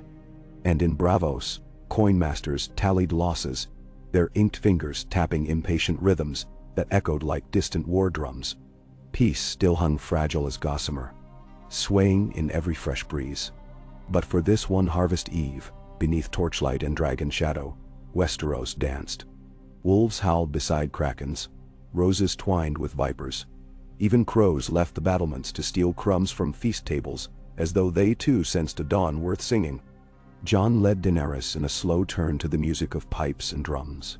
Her laughter caught the torch glow, and he felt it kindle something fierce and gentle in his chest.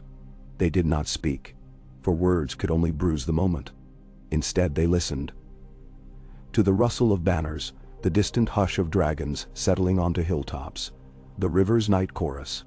They listened and understood that ruling was not only battle and decree, but this, hands clasped under starlight, feet moving in quiet promise that tomorrow they would keep tending the garden whose first seeds were watered by blood and snow.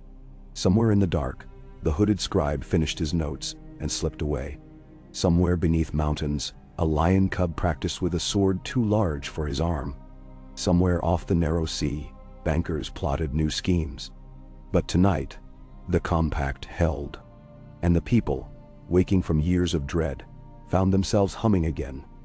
Not prayers of survival, but simple songs of harvest. Above them all, Drogon unfurled, healed wings wide enough to shadow an entire field. Then folded them gently, as though cradling the world itself against the chill that would surely come again. But not tonight, not under the twin crowns of wolf and dragon. The cool hush after the harvest compact did not last. A week later, dawn broke over the green fork, with slate-blue clouds that promised rain by noon. Jon woke while the embers in his pavilion brazier were still red, and the fairgrounds lay half-wrapped in fog. Ghost lumbered outside, chasing unseen hares among damp tents. Jon wiped sleep from his eyes and reached for quill and parchment. Last night's council had agreed that every region would appoint 2 delegates, peasant or lord, to sit the compact's first winter session. The names had to be inked and sealed before riders scattered. Soft footfalls padded across the rug. Daenerys ducked through the flap in a plain duskin tunic, silver hair braided tight against the cool. "You write peace like a bannerman writes troop tallies," she teased. His answering smile was tired but warm. "Peace has more columns to balance." She poured him watered wine, then sat cross-legged on the carpet, folding maps. Outside, distant pipes struck a lively reel as bakers kneaded dawn loaves. Hope still clung to the air, but Jon felt the tremor beneath. News had filtered in overnight that a Braavosi envoy was bound for King's Landing, while a lion banner, reared as fresh blood, had been spotted cresting the Golden Tooth. Lannister gold always glittered brighter in a vacuum of war. Daenerys sensed his thoughts. Tyrion says the cub calls himself Tiber Lannister. He claims Casterly Rock by divine right of unbroken blood. Jon's jaw knotted. Divine right tastes of old iron. Will answer with courts, not swords, unless he marches first. She cupped her hands around a pewter cup, steam fogging the air between them. "I fear courts won't sway the hungry. Tiber promises the debts Tyrion cancelled will be repaid in full. Coin the bankers long for. Then we show the bankers that grain outlasts gold," Jon said. "Winter's first ships leave in a fortnight. When Braavos sees our holds brimming, they'll accept terms." "Never all." A messenger rattled the tent stakes. Jon bade him enter. The lad offered a wax-cracked scroll, panting. Jon scanned it, then passed it to Daenerys. Lines of cramped script told of a mysteriously empty granary outside Maidenpool. iron locks unbroken, walls intact, but 20,000 bushels vanished overnight. A smear of crimson wax at the bottom marked the Raven Master's sigil, meaning foul play suspected. "They steal food to prove our promises hollow," Daenerys muttered. Anger flashed behind her eyes. "If another storehouse is hit, famine will sprout rumors faster than we can crush them." Jon rose. "We hunt thieves, not rumors. I'll take the Diergard to the Trident's Delta at first light." She caught his wrist. "Not without me. My queen." Her gaze burned. "Peace forged by us cannot fracture when we divide. They must see us fight shadows together." He relented. "We ride in 2 hours. The Diergard, a mixed company of Stark scouts, unsullied outriders, and 36 Dothraki bowmen, splashed through reed-choked water by mid-morning." Jon rode ahead on a gray courser, Longclaw strapped across his back. Daenerys kept pace on her black steed, with Ser Jorah at her flank and an eager Aelora circling overhead. Rhaegal hunted farther east, tail flicking through cloud like a living banner. Peasants lining the riverbanks tipped caps at the passing column, but many faces held a shadow of fear. More wagons disappeared each night, they whispered. Soldiers along the King's Road found arrow shafts fletched in gold and crimson. Somewhere in the barrows, ghosts in lion helms prowled by torchlight. At dusk, the column reached the charred skeleton of Fairmere Granary. Smoldering beams protruded like broken ribs. Sacks of grain lay burst and burned to keep the theft hidden. Jon crouched beside a pile of ash, sifting kernels blackened only on the surface. "Set a light after the wagons rolled," he murmured. Grey Worm knelt opposite, retrieving a shard from the ground. A half-melted medallion stamped with the Braavosi Titan. "They hired cell sails to raid inland?" Daenerys asked. "Or hired locals and paid passage later?" Jon said. He scanned ruts etched in soft mud, pointing. "These wheel tracks are narrow. Sea wagons, not farm carts. They drove west." He swung into the saddle. The Diergard followed, lanterns bobbing. Aelora climbed, crimson neck frilling as she scented smoke on a drifting breeze. 2 nights later, deep past midnight, the column camped in a willow-ringed hollow. Jon kept third watch. Chill fog crept along his boots as he paced the perimeter, ghost padding silent. The hush was broken only by the frog song of distant marshes and the occasional hiss of a dying ember. A twig snapped beyond the willows. Ghost froze, ears pricked.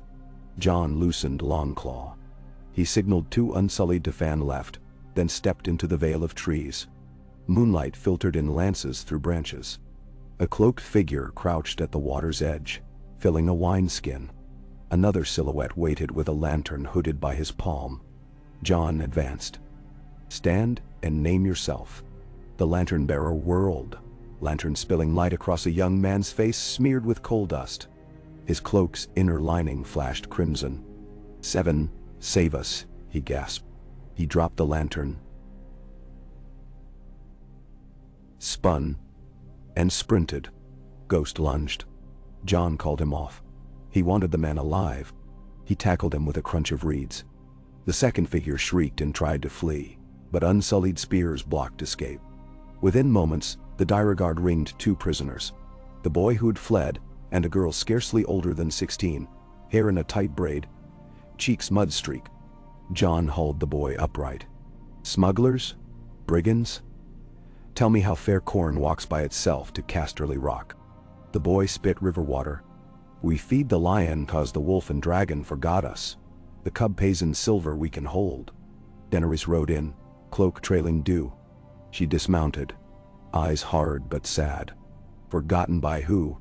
"By you, Silver Queen," the girl spat, defiance trembling. "Your dragons soared south while our brothers starved north of Crackclaw." "Tiber sent coin?" asked only Grain. Grey Worm's face remained impassive, but his spear dipped. "Where does he hide?" The boy's resolve cracked under the commander's stone-cold glare.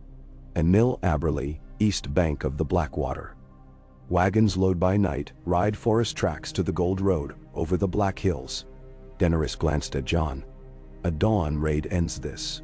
He drew in a breath that tasted of peat and regret. "No killing if yields possible." They are hungry folk. They're arming a pretender, Grey Worm warned. Jon touched Longclaw's hilt. We'll take the mill. The cub may be inside. Pre-dawn fog smothered Aberley Mill. A squat timber hall perched above a water wheel, torches guttering. Rhaegal and Aelora circled high in silent shadow. Bordered by thin forest, the clearing hosted 8 wagons stacked with grain barrels. 2 guards paced in lion-red cloaks. At Jon's hand signal, Dothraki arrows hissed, thudding into wagon wheels. No fatalities.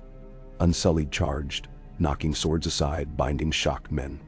Ghost barreled through the open door, fangs bared, scattering startled brigands. Jon stormed inside. The interior reeked of damp straw and spilled ale. Beneath rafters hung with sacks, a makeshift table bore a map of the Westerlands, marked by crimson pins. 3 men leapt up. One wore half-dented plate gilded at the collar. Longclaw pressed to his throat before he drew. Jon yanked the helm free. The man was no cub, closer to 30, face gaunt from sleepless ambition. "Where's Tiber?" Jon demanded. The man sneered.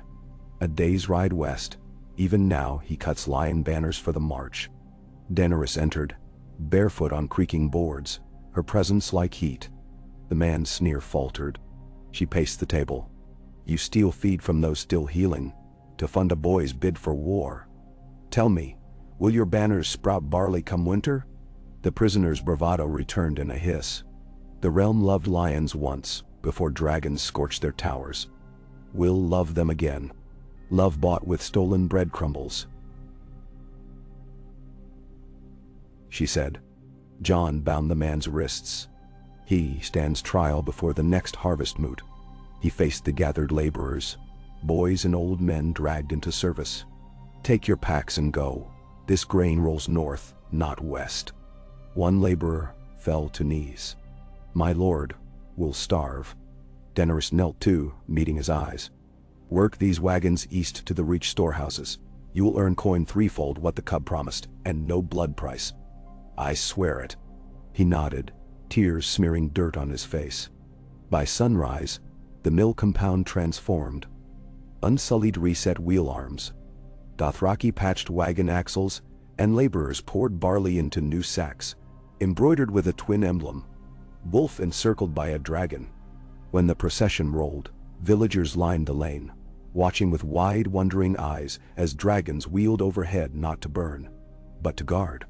2 leagues west, at Rillwater Fort, Tiber Lannister paced an ivy-choked balcony, golden hair rippling in restless wind. Beside him stood Ser Osmond Blackshield, the former Casterly Castellan who had survived the city's fall. Below, sellswords drilled, rows of bright new mail glinting paymasters' wealth. A ragged crow fluttered to the parapet, cawing at dawn. Tiber's eyes narrowed. "Bad omen?" "Ser Osmond?" Osmond spat over the edge. "Carrion bird cares little which flag feeds him. Keep the pay chest heavy and men'll march." Tiber exhaled, gaze fixed east. "Every league the grain rolls to the Wolf Queen, our purses shrink. Lion gold buys loyalty faster than barley, my prince." A scout clattered stone steps 2 at a time, breath pluming. Lord Aberley fell before sunrise. Grain stolen back. Jon Snow and the Silver Queen rode together. Then, Tiber's fist struck the parapet. Together. He stared east anew, jaw clenched. "Then we strike where they are apart." "Old Town?" Osmond guessed. "Braavos still lines our pockets there." Tiber nodded slowly. "And the faith sings louder than any dragon roar. Rally them behind a righteous lion. Let them clamor for a holy host." Osmond's smile came like a rusted blade unsheathed. "We'll bleed them with belief." By mid-autumn, whispers spread from Gulltown to the Arbor. Pilgrim flocks trudged south, chanting hymns about the flame-born witch and her bastard wolf husband. High Septon Palman declared 7 days of fasting, urging the faithful to beware false miracles wrought in scaled skin. In dusty market squares, sparrow mobs pointed at any child with silver hair or a direwolf brooch and cursed them as omens of doom. Tyrion, writing from Dragonstone, warned. The Faith's tongue wags because someone tugs the leash. If we fail to silence bark with reason, we must clip it before it bites. Jon and Daenerys convened at King's Landing.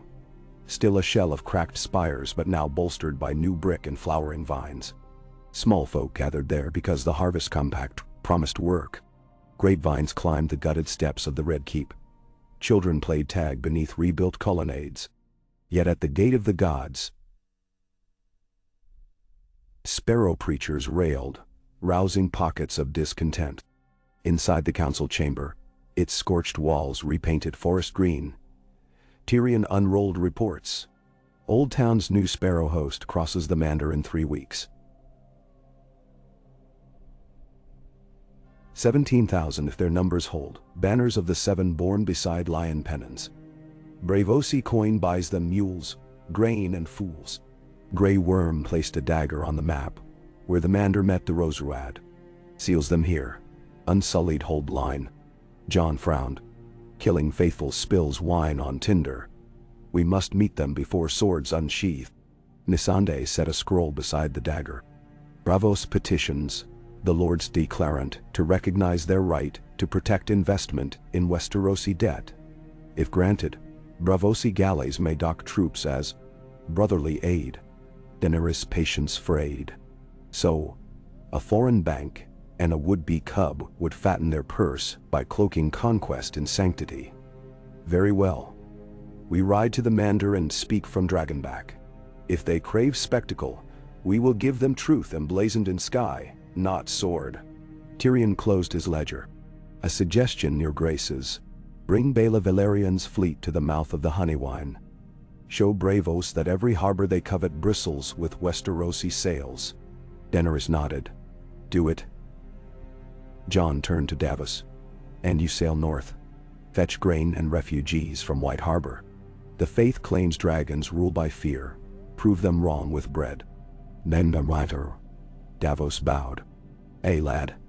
The best sermons taste of crust and butter. The march south felt like treading the edge of a knife. Fields rustled gold and sturdy with harvest, yet tension wound tight among every stalk. Jon's newfound College of the Shard dispatched apprentice smiths to villages, teaching dragonglass shaping. Though peasants welcomed the craft, some septons called it heathen sorcery, stirring rumor that obsidian blades bore devil's flame. Jon listened patiently, demonstrating the glass snapped like flint, not brimstone, but faith often weighed heavier than fact. At night, he lay beside Daenerys under canvas, whispering strategy. Sleep eluded them. Only when her head rested on his chest and the steady throb of her pulse matched his did quiet settle. Once she murmured, "If dawn falls dark again, will song survive?" He kissed her brow. "Will blaze a dawn that outshines night." They arrived at the Mander's willow-lined banks on the 3rd day of the 7th moon. From a rise of chalky limestone, Jon surveyed the sparrow host mustering across the ford. Ragged but fervent, hundreds bearing wooden pikes crowned by crude iron stars, dozens waving lion-red pennons sewn hurriedly. At their center loomed a wagon altar, draped in altar cloth gold. The high septon atop it like a pale statue, flanked by armored knights. Daenerys mounted Drogon. Jon climbed aboard Rhaegal. The dragons lifted, wing beats scattering starlings. They circled wide before swooping low over the river. The sparrow ranks wavered. Some knelt, others jeered. One loosed an arrow that snapped on Rhaegal's scale. High above, trumpets blared. Valerian triremes sliding downstream under full sail, hulls gleaming silver. From their mastheads streamed banners. Kraken, Rose, Falcon, Sunspot, Direwolf Dragon combined. Jon's voice thundered through a speaking trumpet Missandei had wrought out of brass. Faithful of the Seven, we come not to trample belief, but to guard it from those who would twist prayer into profit. Lay down arms and no spear will strike you. Bam? The high septon raised a gauntleted hand, voice shrill. Behold the deceiver astride the beast. Dragonfire melted the sept of Baelor. Now the witch returns to finish what wildfire began. A roar swelled from the crowd. Jon felt Rhaegal tense beneath. Drogon answered with a growl that rumbled earth. Daenerys' eyes glimmered molten gold. She spoke, voice amplified by the trumpet Tyrion had rigged to Drogon's saddle. I burned no sept. That sin belonged to Cersei Lannister, whom the faith once abetted.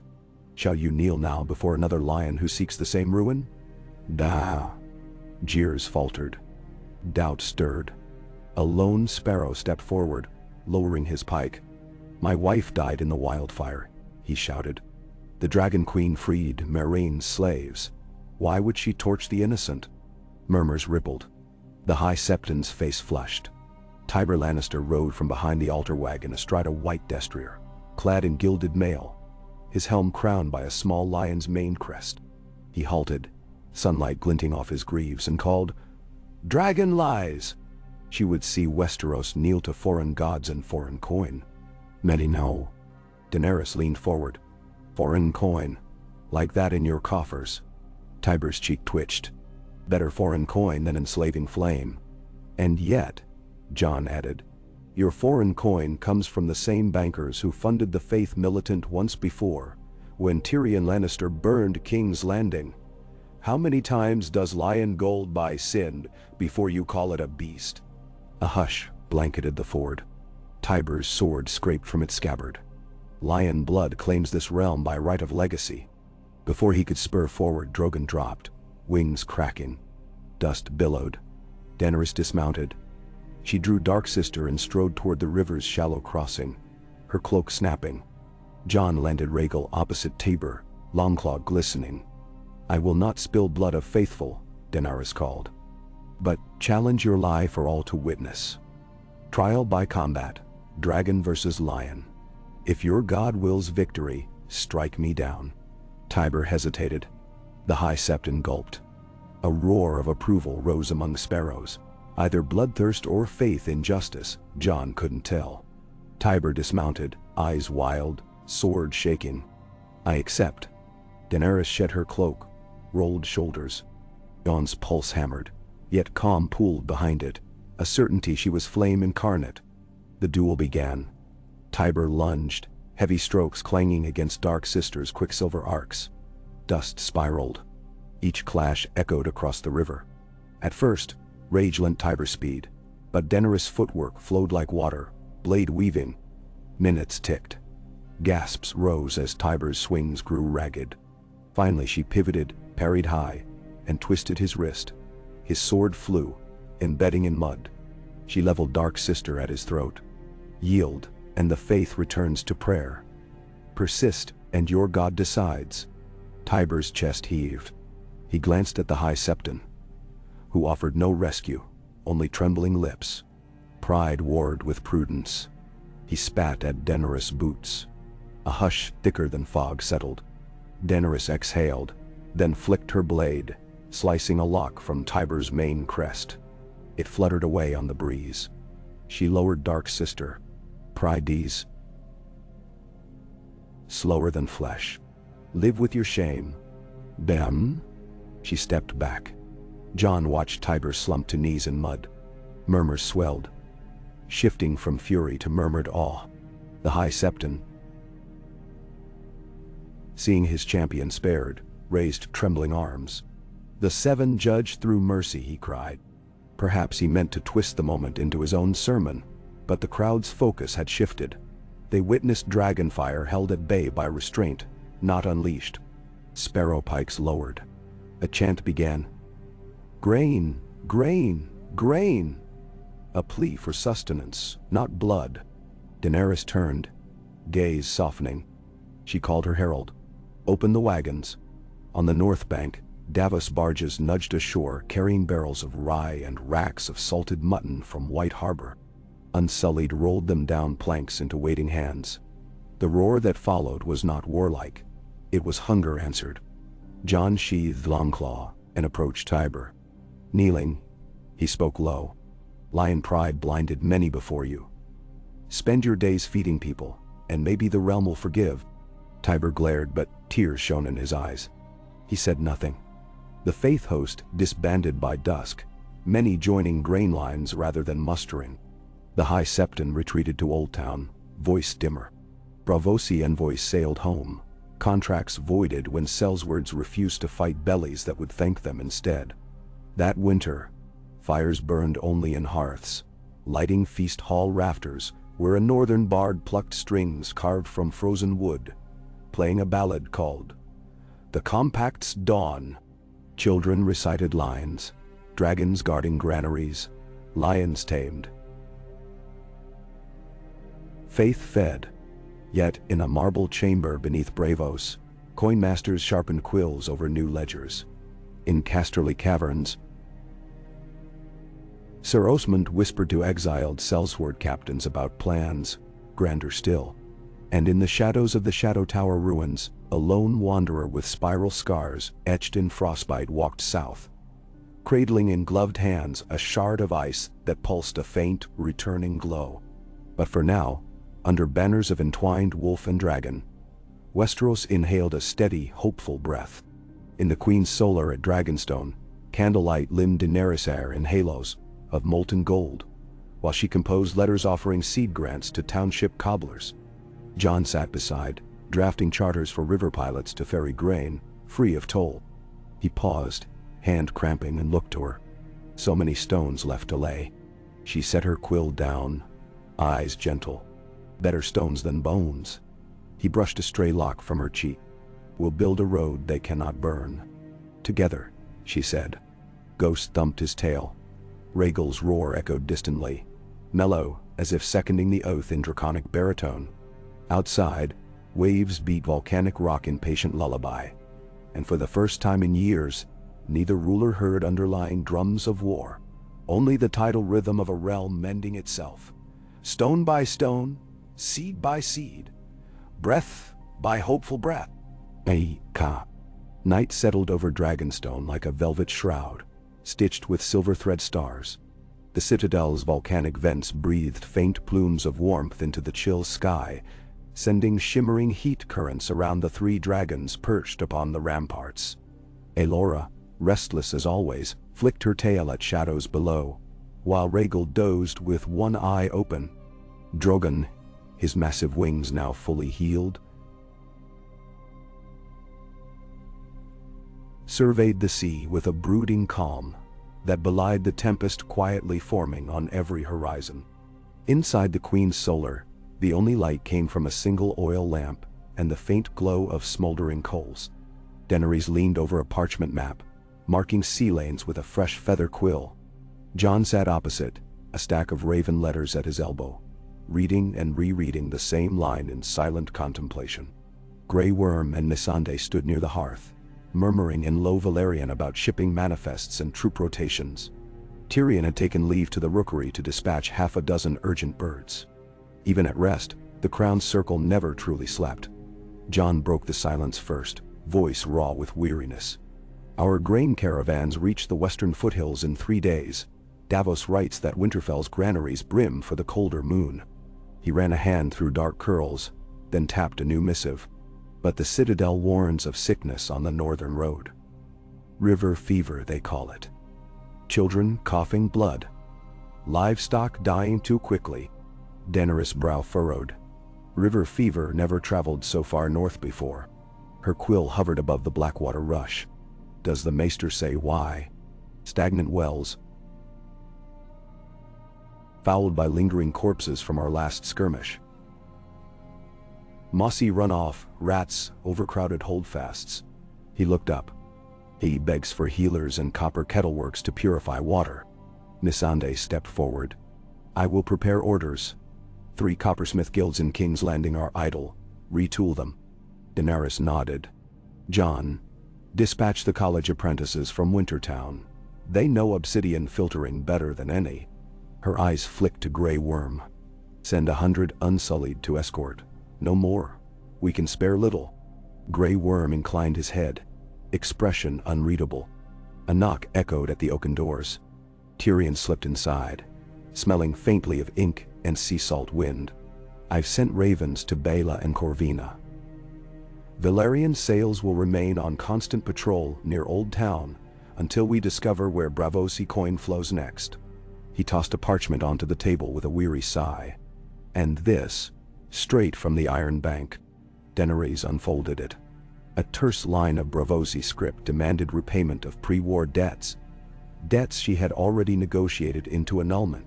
Below, a red wax seal bled the form of the Titan's head. Someone in the Free City overruled her accord. Her jaw tightened. Braavos tests me again. They test the realm, Tyrion corrected. New coin masters replaced those who favored peace. Rumor is Tiber offered them Casterly mines as collateral. Those mines were stripped near bare, Jon said. Appearances matter more than yields, Tyrion replied, rolling his shoulders. Braavos sees a throne balanced on hope. It counts how much gold hope weighs. Daenerys folded the letter. Then we answer with proof their ledgers cannot ignore. Jon leaned in, eyes flicking to hers. We did, at the Mander. Not enough. She turned to Grey Worm. I will sail with the Valyrian fleet. See Braavos with my own eyes. Show them the Queen of Westeros pays her debts, just not with her freedom. Tyrion's eyes went wide. Sailing straight to the Iron Bank is one thing. Staring down every faceless agent and their allies is another. Daenerys' smile bore tempered steel. They fear dragons, but they fear unpaid loans more. I shall bring both. Jon's pulse quickened. I come. She paused, studying him. The North needs its wolf. Braavos cannot seize me in my own sky. Stay, guard our roads, heal the fever. He felt the tug of duty, and the burn of worry warring inside. But he breathed, weighed the realm's needs, and nodded. You fly with Drogon. Take Missandei and a small guard. I'll hold Westeros till you return. Their fingers brushed on the table edge.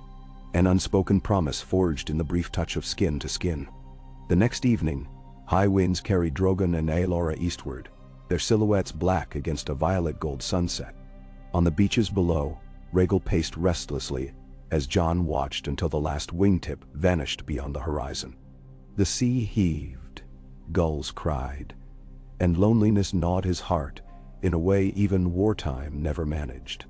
Yet before the surf erased Drogon's trailing roar, a rider galloped from the castle gates. Maester Sam, cloak flapping like a startled owl. Sam dismounted breathless. Jon, there's news from the far north. A wildling scouting party found a man in spiral brands wandering the ruins of Last Light Village. He carried a shard of ice that glowed until dragged past the wall's remains. Then it dimmed. Ben? Jon's blood chilled. The Wanderer. Gone, Sam panted. He fled south, but they tracked him to a smuggler skiff near Eastwatch. Boat headed, possibly to Narrow Sea.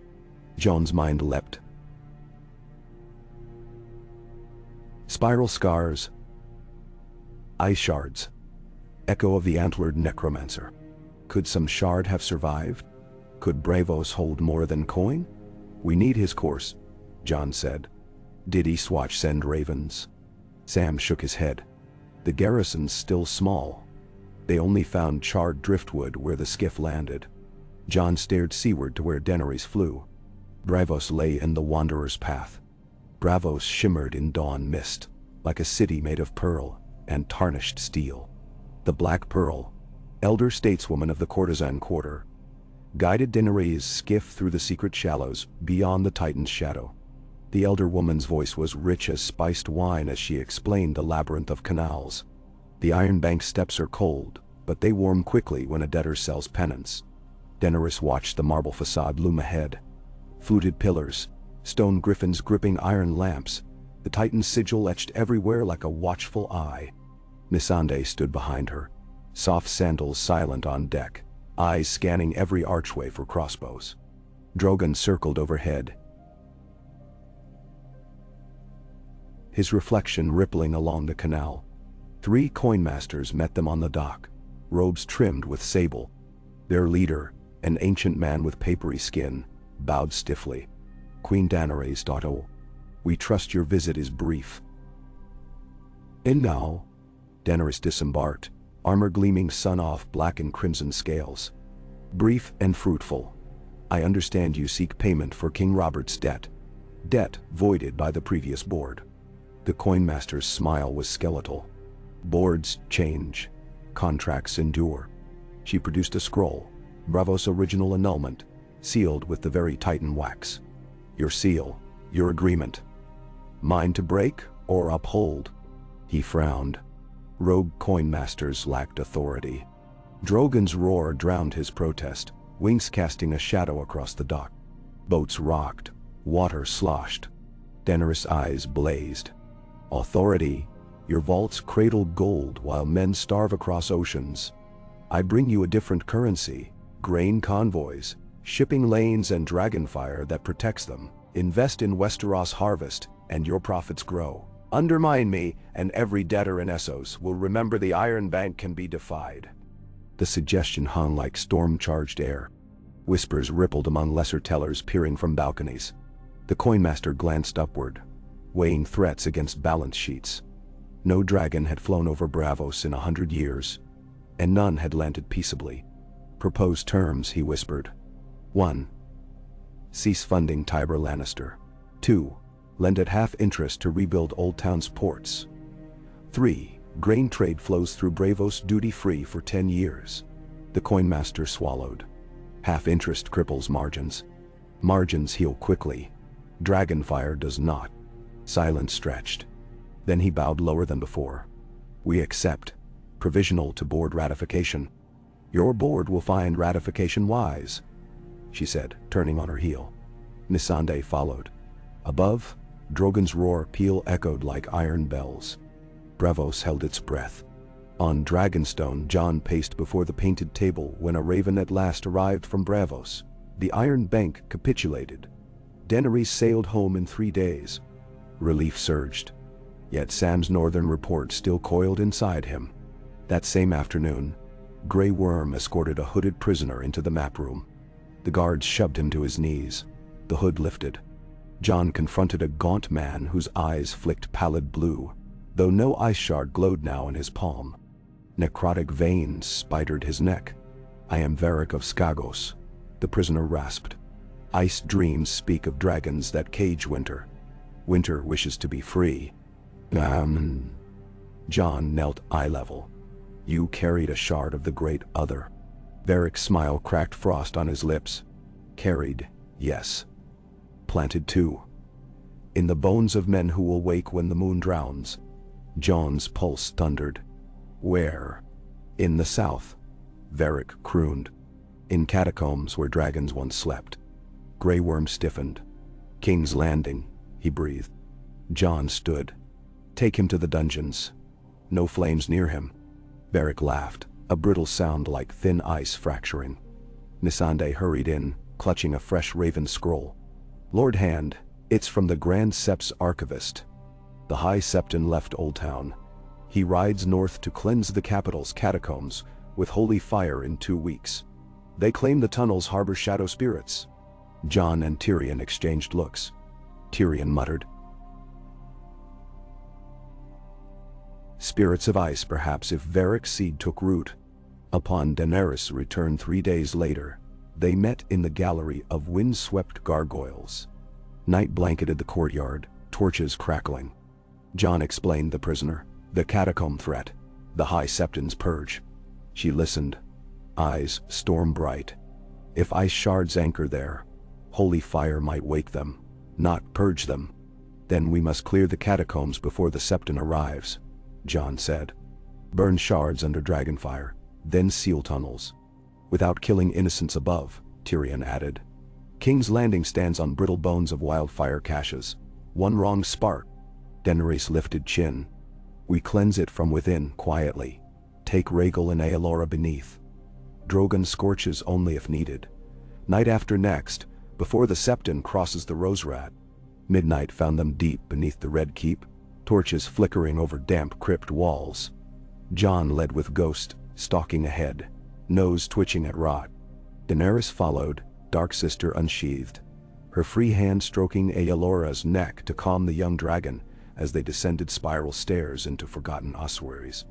The air grew colder, seeping through their furs. Frost traced spiderweb veins on stone coffins. Ahead, a faint pulse of blue glimmered.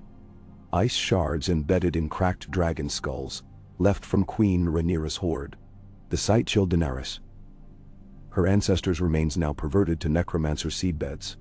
Rhaegal growled, emerald flame licking teeth. Jon touched his flank. "Steady," he whispered. "We break shards, then burn." As they approached, shadows shifted. From behind skulls rose 5 gaunt figures, eyes burning azure. Spiral scars marred their chests around ice splinters. One held an iron censer, swinging slow. Fog billowed. Daenerys' heart pounded. "Dracarys," she breathed. Aelora spat a narrow jet. Flame met cold fog, roaring into a white-hot flash. 2 shades exploded in shards. Yet the censer-bearer stepped through fire, frost armor blooming over burned flesh, ice shard heart pulsing brighter. Jon lunged, longclaw cutting moonarch dirty. The blade struck shard. Crystal fractured but reckonate. Shade backhanded him. He slammed against a pillar, vision swimming. Ghost seized the shade's ankle, wrenching. Frost crackled across the direwolf's muzzle, yet Ghost held, snarling. Jon staggered up, shattered fragment clinging to his hair. He drew the dragonglass dirk Daenerys had given him, edge rippling black-red. Daenerys' voice rang. "Aim for the root, not the shell." He plunged the dirk into the shard heart. The crystal shrieked, flaring a blinding blue, then shattered in a thunderclap. The shade collapsed to powder. Ghost shook frost from his fur. Remaining shades advanced. Rhaegal and Aelora exhaled dual flames. Crypt walls glowed red, but no wildfire casks ignited. Tyrion's spies had cleared those days before. When the smoke cleared, only melted ice pooled on stone. They approached the dragon skulls, shards still pulsing. Daenerys lifted Dark Sister. Jon readied the dirk. Together they shattered each shard, then signaled the dragons. Flame filled the chamber, eerie dance of green and red. The shards melted into steaming pools that hissed and faded. The frost withdrew like breath from a mirror. Steam blurred Jon's eyes. He coughed. Daenerys touched his shoulder. "Done." But the ground trembled. Cracks spidered across marble. From deeper tunnels, thunderous roars echoed. Old caverns collapsing under heat. Jon grabbed her hand. "This way." They sprinted up spiral stairs, ghost bounding. Rhaegal and Aelora followed, wings scraping walls. They burst into the torchlit yard as the hillside behind the Red Keep collapsed inward. A gout of steam venting from ruptured catacomb entrances. No flames reached city streets. Stone had contained them. But dawn watchers swore the hill breathed smoke like a dozing dragon. The High Septon arrived 2 days later to find the catacomb entrances sealed with fresh-poured stone, royal sigils impressed. Tyrion greeted him with polite bow. Her Grace regrets she cannot spare time for purification. She already cleansed the tunnels personally. You may inspect the seals. You will find no shadows remain. The Septon, pale, glimpsed smoke stains. He pressed cloth to his nose. Miracles performed without the Seven's blessing breed heresy. Tyrion's grin was thin. And obstruction of royal safety breeds treason. He gestured to unsullied rows beyond. The Septon muttered prayer and withdrew, flock dispersing. Winter's breath came a month later. Snow laced the King's Road, but the realm's granaries stood full. Braavos resumed trade, tariffs dropped.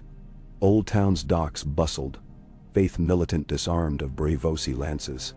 Tyber Lannister humbled himself, accepting exile to a minor keep, sworn never to raise banners again. Some said he spent evenings carving wooden lions for orphans whose parents he had nearly starved. Yet Braavos coinmasters plotted still, and somewhere beyond shattered catacombs, Varric's laughter echoed through stone. No cell could stop dreams from wandering. The Great Over's last embers had been stamped, but ashes sometimes hid sparks. Jon stood atop the rebuilt battlements of King's Landing one crisp morning, watching the city awaken. Merchants unfurled awnings. Chimneys puffed. Snow glittered on red-tiled roofs. Beside him, Daenerys slipped her hand into his, warmth bleeding through gloves. They shared a quiet moment. Dragon Queen and Wolf Prince gazing upon a realm stitched slowly back together. "How many stones left to lay?" she asked softly. "Enough to keep us busy till we're old and gray," he said. "Then let's start with breakfast." She smiled, tugging him toward the stairs. Below, children squealed as Aelora, smaller but no less proud, glided low, dropping ribbons of colored cloth, tokens of the harvest, onto market stalls. Ghost raced after ribbons, tail a white banner.